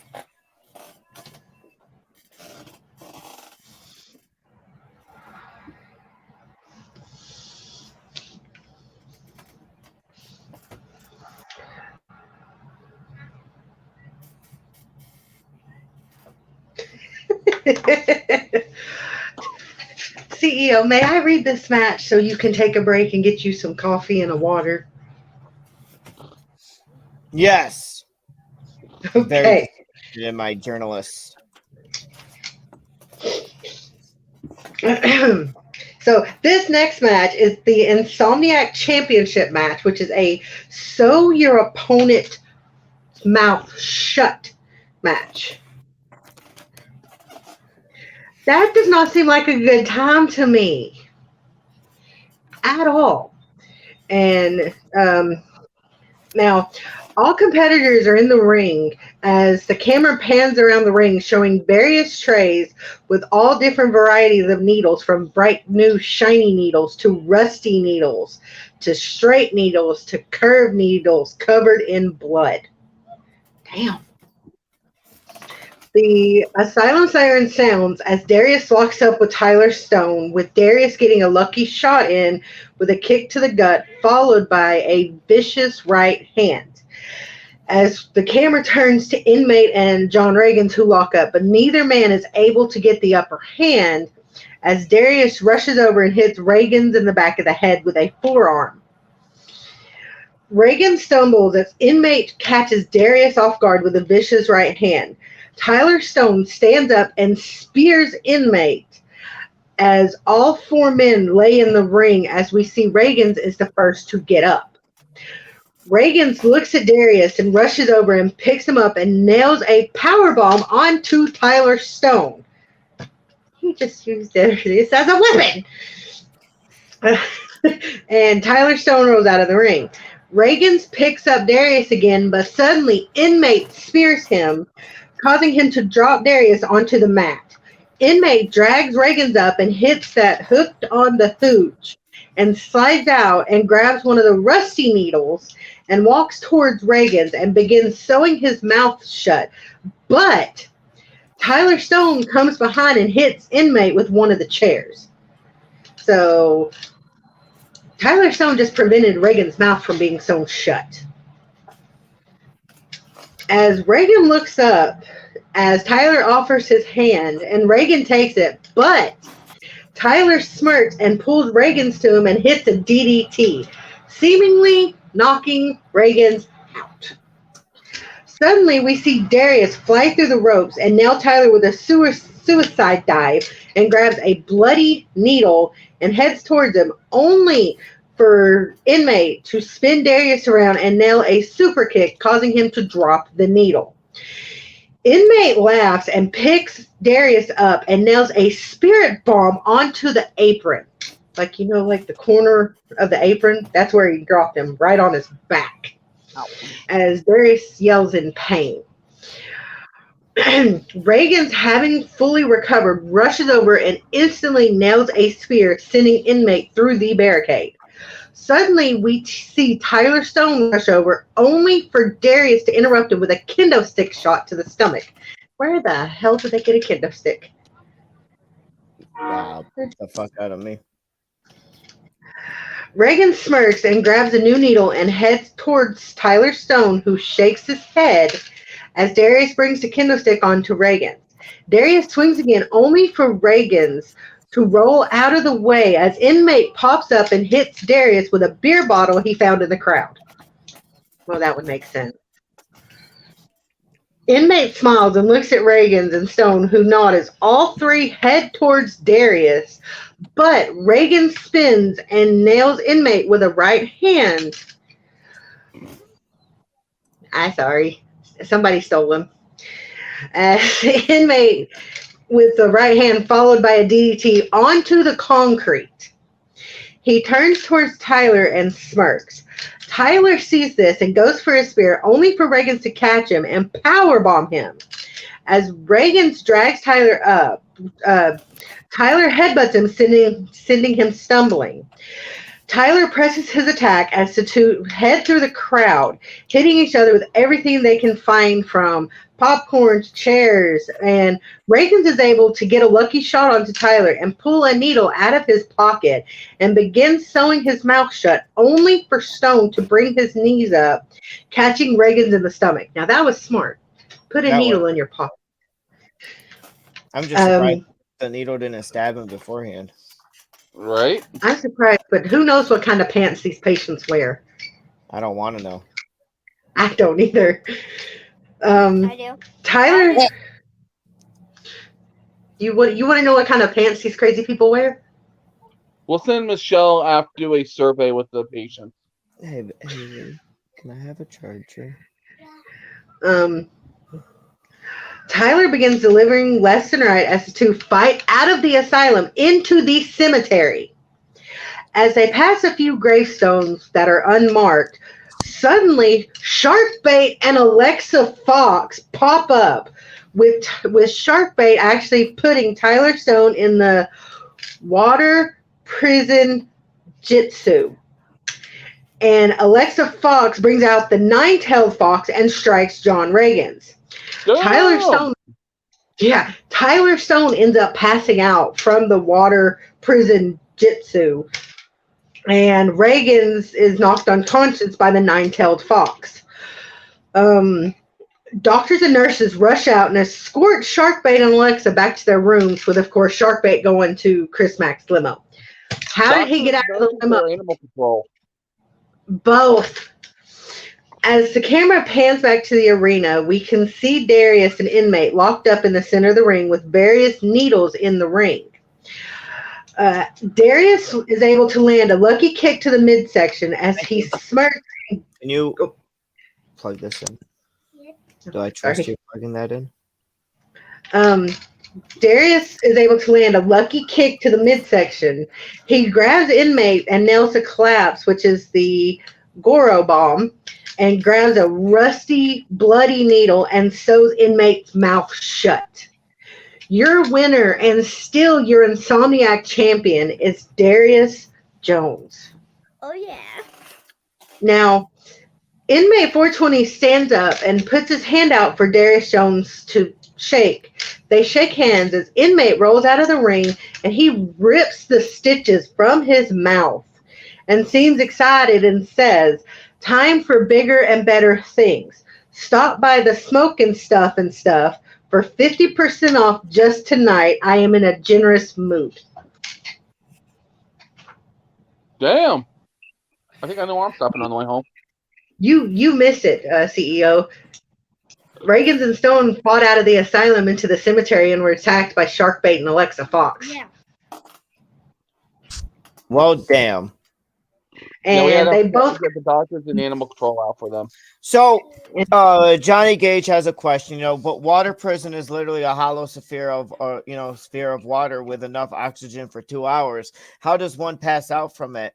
Well, MPCW Productions wants to clarify that this technique traps a target in a sphere of water. The water can either be drawn from the surroundings or expelled from the user's mouth.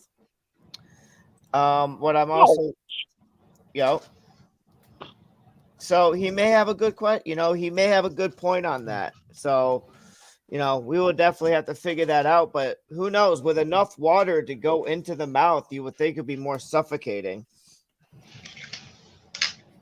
Being suffocated with water itself. Mm-hmm. So, we will definitely see. But we will definitely look into that because that's pretty interesting for the test subjects that's going on in this academy that I did not know anything about until just recently. But we still have Darius Jones as Insomniac champion. Yep, absolutely. Congratulations to Darius Jones. Absolutely. He definitely walked out with the odds against him. He did 3-on-1, but he somehow did it. It's a nice way to say it. Yep. But ladies and gentlemen, are we ready for the next match? Yes. I know I am. And ladies and gentlemen, before this match starts, Dollface has something to say. Mexicano, esa es mi bandera, yo la levanto por donde quiera, verde, blanco, rojo hasta que muera el barrio.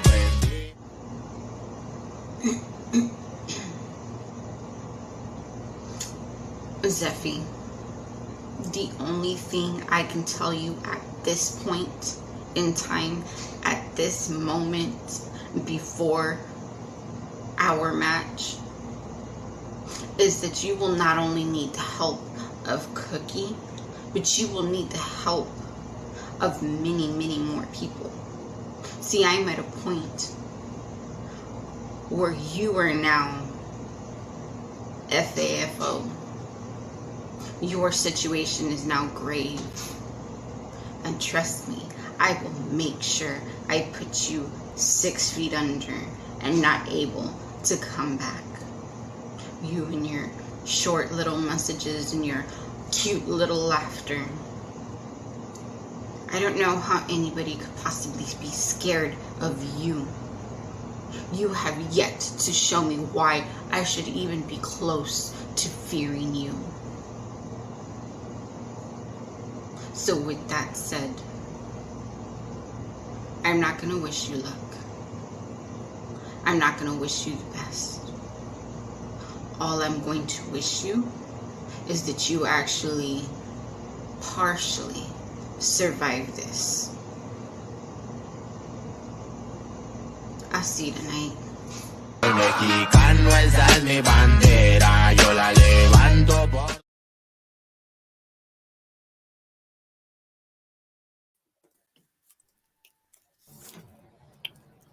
Damn. Good music. Strong words. Wow. But ladies and gentlemen, this is Zeffy Blake, the Bloodbath champion, taking on Dollface in an exploding turnbuckle match. Here we go. Both patients are in the ring as we can see them looking around as the turnbuckles, as Zeffy smirks and her eyes turn purple as she says, "You will not walk out of this match as champion." Dollface simply laughs at the asylum siren sounds.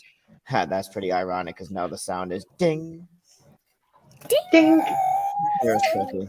There's her screwed up, little asylum sirens. I'll record another siren for us next week. It used to be a powerful thing. It used to be a very powerful thing, and now it's a ding. Sounds like a dying cow. I want to try ding. Ashton! Hi, Ashton! Hi, I'm Ashton. Ashton. Hi, Ashton. It's nice to meet you, Ashton. Yes, Ashton. I know you're Ashton. I thought you were a cow. Oh, you're dead. As the two lock up and Zeffy gets the upper hand, as her eyes remain purple, she slams Dollface to the mat. As Dollface grabs her head. Hello. I just kidnapped Cookie. No. All right. Here Ashton just kidnapped him. Bye. Hi, Ashton. Grabs her head as Zeffy laughs. Zeffy's eyes return to normal as she picks Dollface up and throws her into one of the turnbuckles. The minute Dollface back hits it, the turnbuckle explodes as Dollface screams in pain as we can see her shirt scorched and her back burned. Zeffy laughs and says, "Come on, Dolly, you know you can't beat me." This seems to enrage Dollface as she rushes over and nails Zeffy with a vicious right hook, causing Zeffy to stumble backwards as Dollface presses her attacks and suddenly lifts Zeffy up without touching her, as seeing Dollface laugh as her eyes go white and Zeffy begins screaming, "No, don't take them away from me." Suddenly, a small scene appears in front of Zeffy as we see the graves of Sabrina and Trey Silent with Cookie standing over them with a match. Cookie drops the match and turns around and grabs Dollface's hands and walks away. As the reality disappears, Dollface throws Zeffy into a tilt buckle, causing it to explode. As Zeffy falls to the ground, Dollface covers 1, 2, kick out. Dollface can't believe it. Sorry. So what? So, Dollface can bend reality. That's not terrifying at all. No, not at all. No. Now where the fuck was I? Oh, Dollface can't believe it. She drags Zeffy up only for Zeffy to bite her arm as Dollface backs up Zeffy, smirks, and rushes over and jumps on the turnbuckle as it explodes. She jumps off, hitting the witch's circle and smirks. She gets up and waits for Dollface to get up only for Dollface to turn white as Zeffy screams in pain, holding her head as Dollface walks over and picks her up as Zeffy is yelling to make the pain stop. As Dollface goes to toss Zeffy into the last turnbuckle, Zeffy stops herself and spins around to Dollface, who laughs at her. Eyes turned white. Zeffy slaps her across the face. Dollface grabs her cheek and looks at Zeffy as she goes to slap Zeffy. Zeffy stops her arm and headbutts her, sending her stumbling backward. Zeffy walks towards Dollface, only for Dollface to raise her hand, which stops Zeffy in her tracks as her eyes turn white and a scene appears in front of Zeffy of Cookie playing with a doll. As Zeffy sees herself in the scene, Cookie looks up and says, "Disappear," which causes Zeffy to scream in anguish as Dollface laughs and doors her.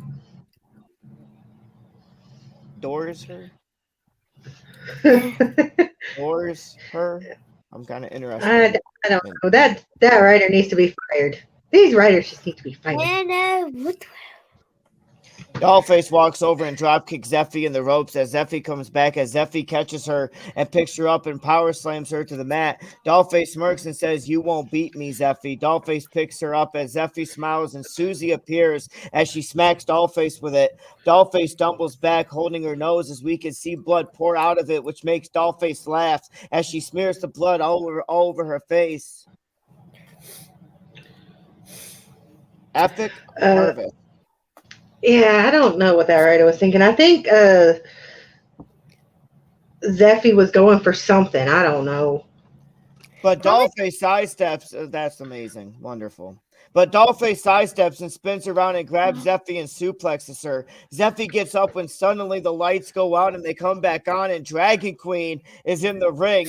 Zeffy moves towards her, but Dragon Queen spears her into the pasture turnbuckle and holds her there as it explodes multiple times as they both fall to the mat covered in burns as Dollface smiles and covers for the one, two, three. Your winner and new blood bath champion is Dollface.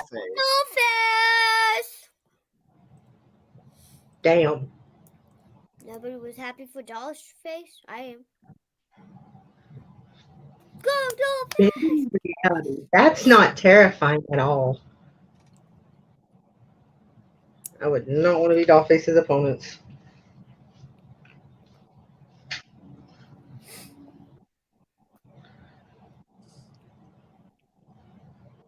Absolutely. Hold on one second.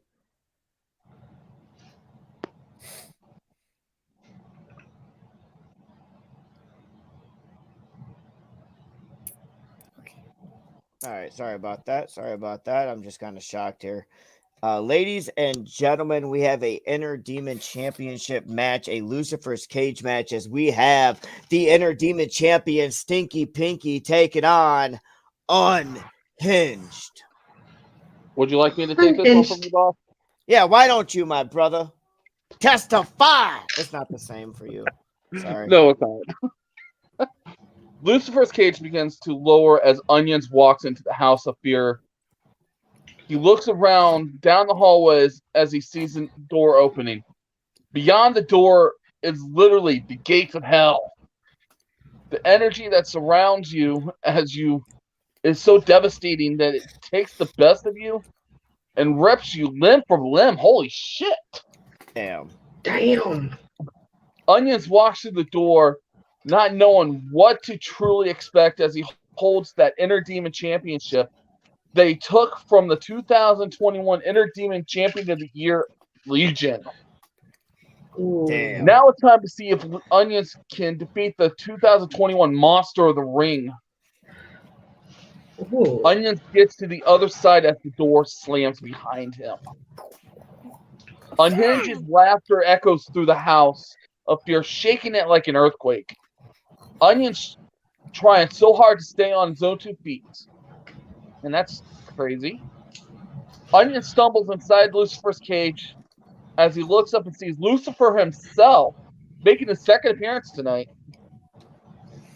Onions turns around as Unhinged grabs him by the throat and leans him against the cage.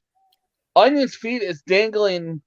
He drops the Inner Demon Championship to the canvas as Unhinged lets go.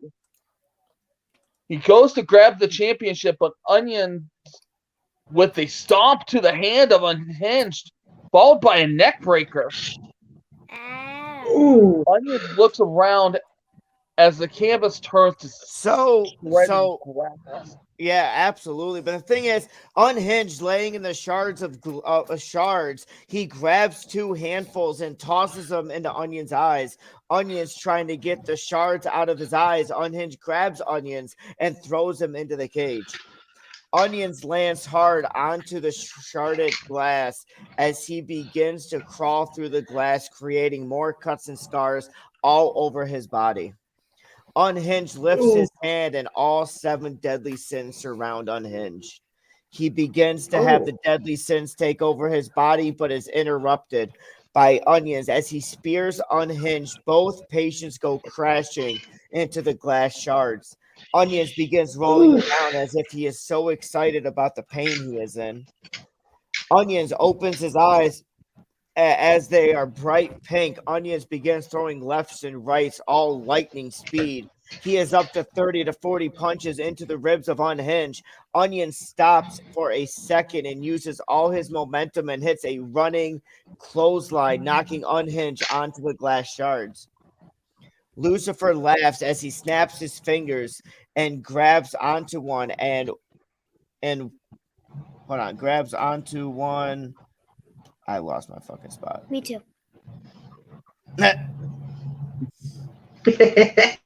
One of the walls and begins to climb it. It happens sometimes. Yeah. As the cage glows green, as the words poisonous is seen written on the cage structure. The poison glow enters through the skin of Onions as Onions becomes paralyzed and falls onto the stone canvas. Apparently, the glass shards just turned to stone. Unhinged stands up as he sees the deadly sin wrath form a black cloud as we hear Unhinged say, "Run, Onions, and pray." Onion stands up and says, "I told you, I will not pray. I will not run. We will run together."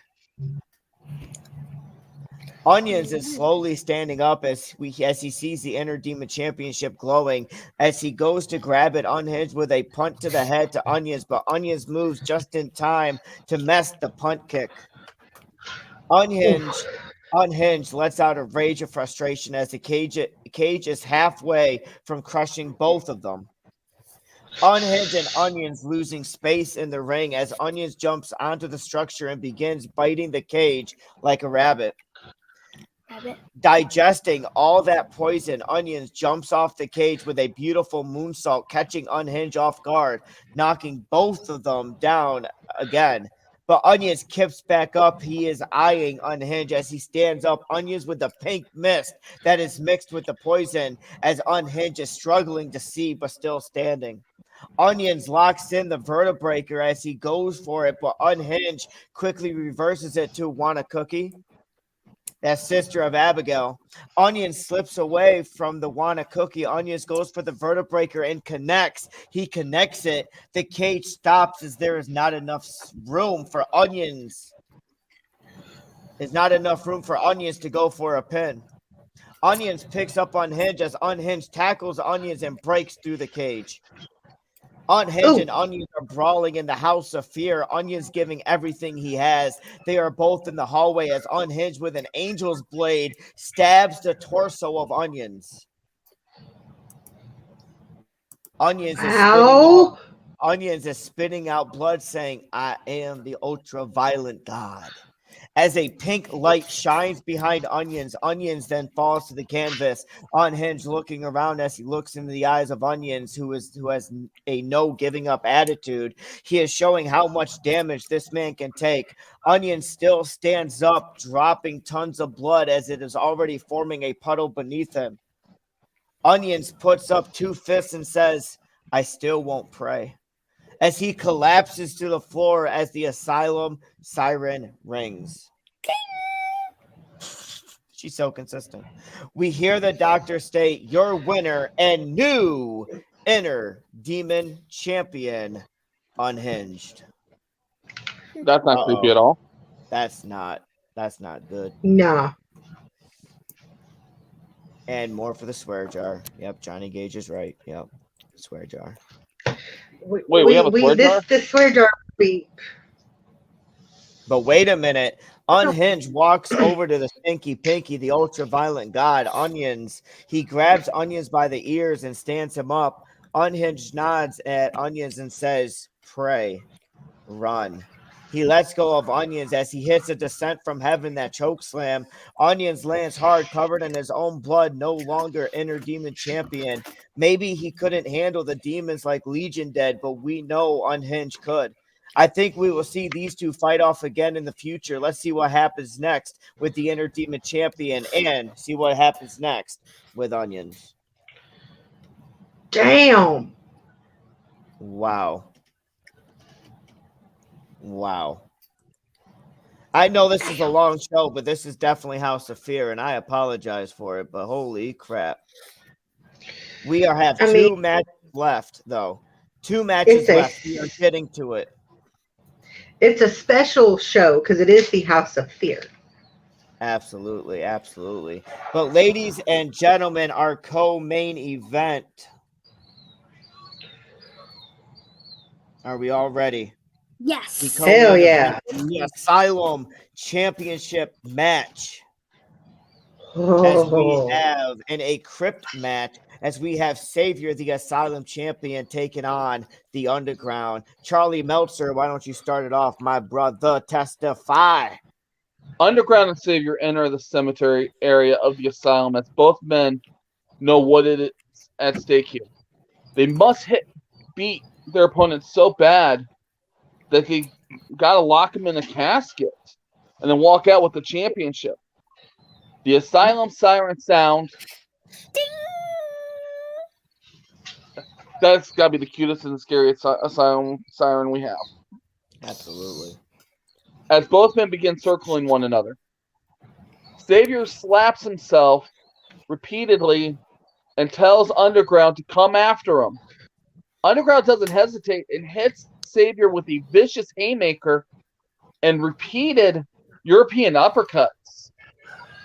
Underground follows up by taking out the right knee of Savior. He then locks Savior in a single leg lock and keeps bashing his knees into a broken tombstone that is nearby. Underground yells, "You're the reason nobody cares about the Asylum, fat boy. Woo! I'm going to end you." Damn! Underground to cut to the quick. It's Underground. He's the one that doesn't hold back. What part of him? Underground picks Savior up and throws him into the building that holds the stone casket. Underground bangs Savior's head off the cement wall over and over again as Underground draws blood from the Asylum champion. Ooh. Underground wipes the blood off of Savior, licks his hands, and wipes the rest on his chest. Underground continues laughing as Savior was able to get his arm around the head of Underground and does a running bulldog that sends the head of Underground cracking the wall as the wall begins to split in two. Savior steps back. He runs in and spears Underground through the shed, and both men are down and out. Minutes go by as Savior sits up and smirks at the camera. Savior laughs as he lays down beside Underground and puts his head on his shoulder. Savior kisses the forehead of Underground and whispers, "I'll see you in hell." Savior then gets up and yanks Underground up off the ground and hits a belly-to-belly suplex that sends Underground back to the outside. Savior grabs a nearby shovel and stands above Underground. As he raises the shovel, he swings it down, but Underground punches Savior square in the family jewels. He yanks the shovel away and smashes it across the back of Savior that sent the big man down. Underground then picks Savior up, runs for a big boot, but Savior caught him for a spine buster. Savior is stalking Underground as he's calling for the end. Savior tries to hit the flatline, but Underground was able to reverse it. He punches Savior in the throat and nails a 6 feet deep onto the big man, and it took everything out of the challenger. Minutes go by, and is that Austin Kruger? What is Austin Kruger doing out here? What? Kruger is still feeling the effects as he has burns all over his body from earlier in the night. He looks at both Savior and Underground. Kruger picks up Underground as they both do the cutthroat symbol and yell, whoop, whoop. Whoop, whoop. Austin motions the Underground to pick up the Asylum champion. No, Austin turns Underground around and hits the Kruger cutter. Austin just hit Underground with the Kruger cutter. Austin flips off Underground, pulls out a joint and yells, whoop, whoop, and runs out of the cemetery as Savior is finally back up. Austin. Bro. Holy shit. What the fudge? Wow. Savior drags the lifeless body of Underground into the shed. Savior opens the stone lid. He goes to pick Underground, but Underground yet rakes Savior's eyes as he gets up quick enough to hit a drop kick. Savior stumbles backwards. Underground spears Savior over the stone casket as both men head bounce off the casket, and Underground has been busted open. Minutes go by and Underground is up as he's looking for any way to put the Asylum champion away. Underground claims his job ain't done until he puts Savior out of his misery. Underground finds 2 tables inside the shed and sets them both on top of one another. Underground finds lighter fluid and drowns both tables. Underground looks up and wants to take the fight to the roof of the shed. Underground is on top of the shed and yells down at Savior, "Can you get your fat ass up there? Or are you too much of a bitch?" Savior jumps up like a bolt of lightning and quickly gets up on the roof. Savior rushes towards Underground, and Underground wasn't ready as Savior lands a long distance. Savior looks down, he smiles and pulls out a book of matches. He lights the whole thing and drops it down on the tables, and the tables erupt. Well, damn. Savior picks up. Oh, go ahead. No, go ahead. Sorry, I was going to jump in. Savior picks up Underground for a powerbomb, but Underground broke free and flipped Savior over his back, and Savior has went through the roof and the tables. The impact was so strong. Underground fell through the roof as well. Both men are a bloody mess. Minutes go by, and they're both begging one another to keep bringing it. Both men run towards one another and land a hellacious double clothesline as both men are now laying on top of the stone casket lid. Suddenly, 4 individuals enter the cemetery, and they enter where Savior and Underground are. They look down at both men and pick them both up. All 4 individuals look at Underground and Savior, and they hold Underground as one yells at Savior to go for it. Savior runs in for the long distance, and Savior kicks Underground so hard he flew into the stone casket, and Savior makes the 4 individuals back off as Savior closes the casket lid and the Asylum siren sounds. Damn. Wait, there's something happening. Savior slowly gets up as all 4 individuals surround Savior, and they're all sporting a Dark Council t-shirt. Savior drops... Yeah, Rose. Savior drops his Asylum championship as he is waiting for a fight. One of the hooded individuals picks up the Asylum championships and grabs something out of their back pocket. The individuals handed Xavier a Dark Council t-shirt as Xavier smiles and puts it on as he drapes his championship back over his shoulder. Xavier snaps his fingers and all individuals remove their hoods. Dollface, Dragon Queen, Legion, and Xavier stalk the last one and removes it, revealing himself. Oh my God. It's the Gambler. Nappy Boy's alter ego has been summoned by the Dark Savior. The cameras fade to black with the Dark Council walking out of the cemetery together. Holy crap. Holy fudge nuggets. Wow, I cannot believe it. The Dark Council has been revealed, ladies and gentlemen. Dragon Queen, Dollface, the Gambler, Legion, and Savior as the Dark Council. This is great, but wait a minute. Something's going on the outside of the asylum. Let's check it out. What's happening? Happy Man Asylum. It's your one and only. Oh, fuck. I can't even do that right now. Listen, thanks Jackson Law, thanks Casey Riddle, you guys had my back, but I didn't get the job done, and that's the problem. In this asylum I can't never walk out on top. I'm just a fucking toy. You might as well throw me on the side of this street and have a car run me over. We can accommodate that, Austin. Austin motherfucking Kruger. How dare you? How dare you? Wow. Matt. How do you not know I was trying to help you out, man? I'm sorry that your ADHD and your ADD and your attention to fucking details is lacking. But listen, Underground, listen. Okay, I was going out there trying to help a juggle bro. So why are you being a juggle bitch? Juggle bitch? Who's this motherfucking juggle hoe? Nothing but a jumpalo. Acting like a juggalo. Get that motherfucking hatchet, man, off your head. Do you have that shit in your skin? I don't need it on my skin. I have it in my veins. Who? Ever. You. Cause at least I rise to the top. At least I represent. What do you represent?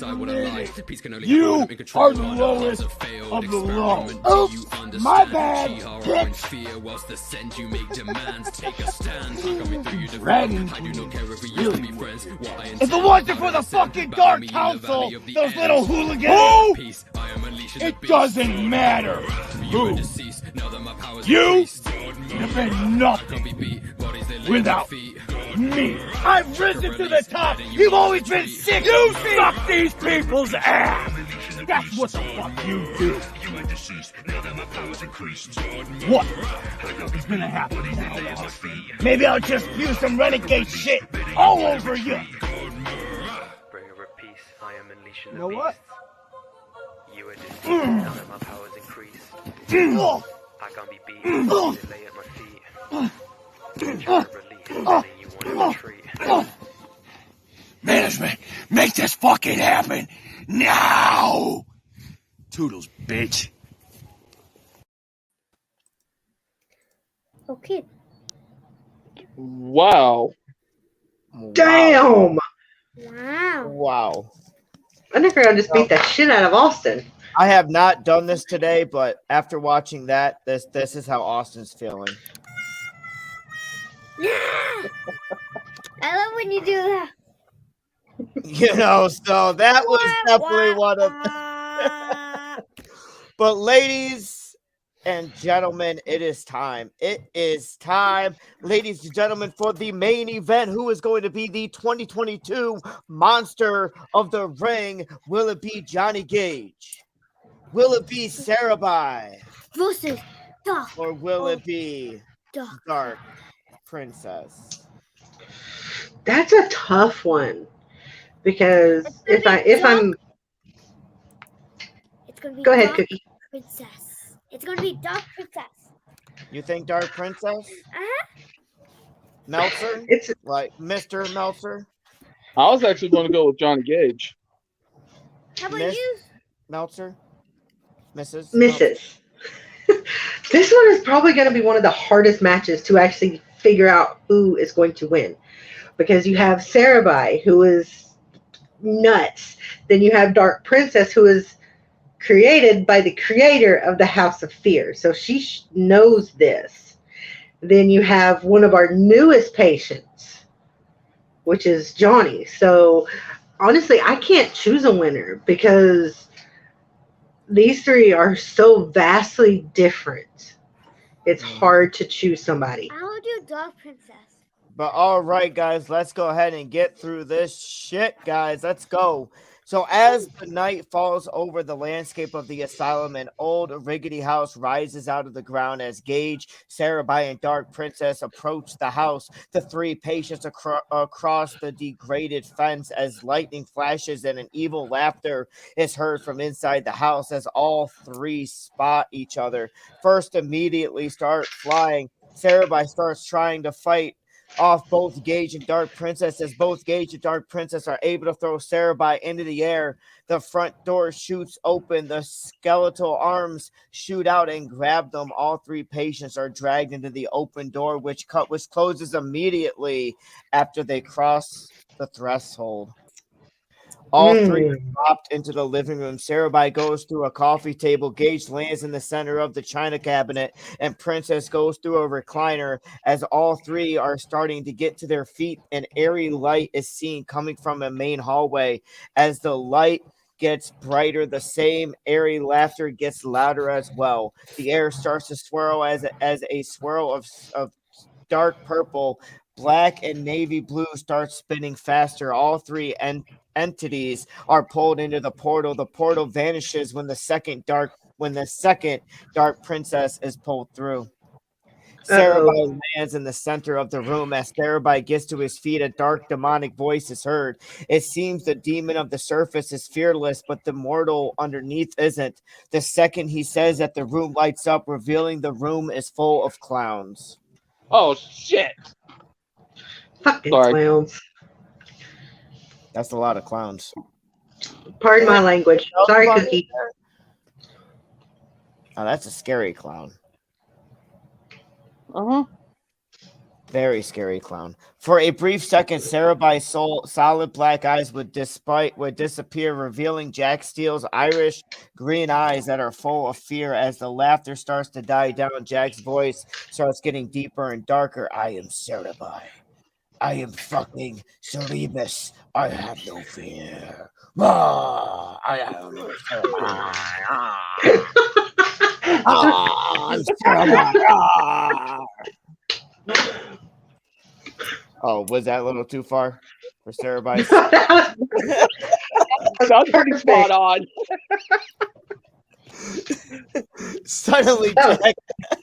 Suddenly, Jack's eyes turn solid black again as the clowns' heads all explode. Ouch. Dang. I hope they're not real clowns. Sarabai kicks the door open as he walks down the hallway, getting freaked out, going, fucking clowns. The Dark Princess lands lightly in her room. She spins and looks around with an unamused look on her face. The voice of the house, bride of Unhinged, a creature created by one without fear. Your fear is even buried to you by your devotion. You fear his rejection. The Dark Princess looks into the darkness. I am the Dark Princess, and I demand you open the door. The door swings open as she graciously steps through the door and into the hallway. Johnny Gage lands on one knee, his eyes locked on the emptiness of the room. Hangman Gage, the mortal that battles with the darkness inside. The mortal whose soul is as black as the darkest pits of Tartarus. I almost said tartar sauce. As the voice goes quiet, the room lights up, and ungodly fire in the center of the flames is an image of Gage himself wearing a mask. Gage and the being known as Behemoth. Behemoth start mimicking each other's movements as they get closer. Suddenly, Gage steps into the fire as Behemoth becomes one with him. The doors in the hallway opens with enough force, it blows off the hinges. Wow, knowing it's unhinged. Wow. Gage, really, Cookie? Gage walks out wearing a mask, a malicious look in his eyes. As Sarabai starts walking down the hall, as the overhead lights flicker on and off, as he continues walking and ducking under cobwebs, he felt an unwelcome but familiar presence. He turns and enters the library when he finds himself sitting in a chair. The Sarabai in the chair looks up with solid yellow eyes and the symbol of greed on his forehead. Greed looks at Sarabai and chuckles as he gets up. Greed looks at Sarabai, my old friend. Before walking up to Sarabai and hitting the shock demon with a Hellbite RKO. As Sarabai slowly gets to his feet, the demon and the sin start trading heavy lefts and rights as devastating. Right, Sarabai hits the Cerebus Paradox on F5 on Greed before walking out the door. Okay, that was not creepy at all. Nope, not at all. Of course it's not. SpongeBob voice, old tartar sauce. You know what? Gage, you get this for that. Wah, wah, wah, wah. Wah, wah, wah. Oh, man. Alec, can you continue? Where are we? I had to step away because a patient was at my door. I highlighted as Gage walks down the hall. There we go. Okay. As Gage walks down the hall, his eyes darting side to side. As he walks past an open door, he is tackled through the wall. As he looks up, he sees Wrath has taken the form of Zelzabar. His eyes glowing bright red and his symbol burning on his forehead. With a roar, Wrath starts stomping on Gage until Gage sends him flying backwards. Gage gets to his feet as Wrath and him start trading punches. When Gage ducks under a wild swing, Gage nails, I tried to put those two together, sorry, Wrath with a powerful 12-gauge shotgun punch, which is a Superman punch, to him. As Wrath drops down, Gage steps over him and heads to the center of the house. As Dark Princess walks down her hall, she spots what appears to be a seamstress room, complete with a spindle and dresses. She steps in and looks around as two solid green eyes appear in the darkness as the sin known as Envy appears in the form of Creeper. Oh. Green dress and all. What? No, that does look good on Creeper. Envy quickly rushes and grabs Dark Princess by the throat and lifts her up off her feet. You know, I never thought an immortal sin would be envious of a creation, but before they can finish the sentence, Dark Princess knees her in the stomach before taking a step back. Dark Princess nails Envy with a vicious super kick before walking out of the room. I figured it out. You just sit over there and hush. I thought you were too goo-goo-eyed on Creeper's dress. Nah. Yeah. As Gage walks down the hallway, a banging is heard. The further down the hall he goes, the louder the banging gets. Gets louder. The louder the banging gets, louder. Fire the writer. As his eyes adjust to the dimness of the light, he peeks into what appears to be a kitchen with a figure standing at the counter. Gage turns the lights on and looks at Gluttony in the form of Cletus the Bum, complete with a cleaver, bright orange eyes, and symbol on his forehead. Gluttony turns around. Nurse Spaghetti. No, Hangman, soup. Gluttony charges at Gage with his cleaver held high when Gage again hits a sin with his 12-gauge Superman punch.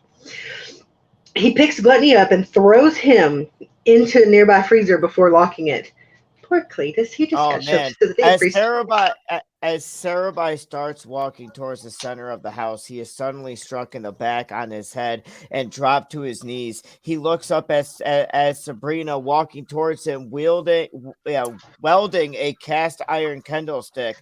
She looks onto him and she brings the stick down a second time, her eyes solid blue and the symbol of lust on her forehead. Dear Sarabai, you could be so much more if your mortal host did not love another. As she starts to swing on him a third time, his hand shoots up and locks the mandible claw on her. He gets to his feet and hits ancient history, that mandible claw chokeslam on lust, putting her through a side of the table. As Dark Princess walks through the long hall with malice in her mind and heart, a room to her right suddenly lights up. She chuckles a little as she walks into the room. On a couch is a creature that looks like Tyler Stone, but his eyes are light blue and the symbol of sloth is visible. The second she steps into the room, time starts moving at half pace for both of them. Sloth gets to his feet and hits her with a powerful lariat, spinning her inside out. She twists in midair as a trickle of blood drips out of her mouth. She chuckles as she kicks him in the stomach and hits a stunner, sending him backwards in slow motion. Dark Princess gets to her feet and leaves the room as Sloth continues to fall backwards. As all three entities make it to the main hall, they all look at a being sitting confidently and arrogantly. Legion is staring at all three, solid purple eyes and the sign of pride showing brightly on his forehead. In a deep velvety voice, you three have shown great strength and resolve to defeat fear and my fellow sins. Now you have one final test. As Pride snaps his fingers, Dark Princess hits Gage with a standing drop kick before bouncing to her feet and start fighting with Sarabai. As the two immortals throw punches, Pride watches on as Gage gets to his feet. Gage nails both with a vicious spear. He lifts Sarabai up only to hit with a Hellbite RKO. Sarabai lifts up Dark Princess and nails her with a demonic slumber. As Dark Princess falls backwards, Sarabai starts to go for the pin. He is stopped by Gage, who hits him with two Hangman Cross, a Crucifix Powerbomb back to back. Gage goes for the pin. 1, 2, 3. Your winner in the 2022 Monster of the Ring goes to Johnny Gage. Damn. Whoa, what the hell did I just watch? I don't know. But not only do we have 2022 Monster of the Ring, Johnny Gage, who is going to be 2022 funniest patient, goes to Meltzer? I say Ashton. I'm going to definitely have to say Ashton myself. Ashton Anders! Ashton, you won. Come here. No, come here, Ashton. No, you won. We got weed. Can we watch what Ashton's video? Ashton, no, Ashton. You don't have any lines to me. You won. Hey, Ashton. Anyways, guys, it is time to cut it out here in the asylum. See you guys November 5th. Thank you, guys. Have a great night. Ah, fuck.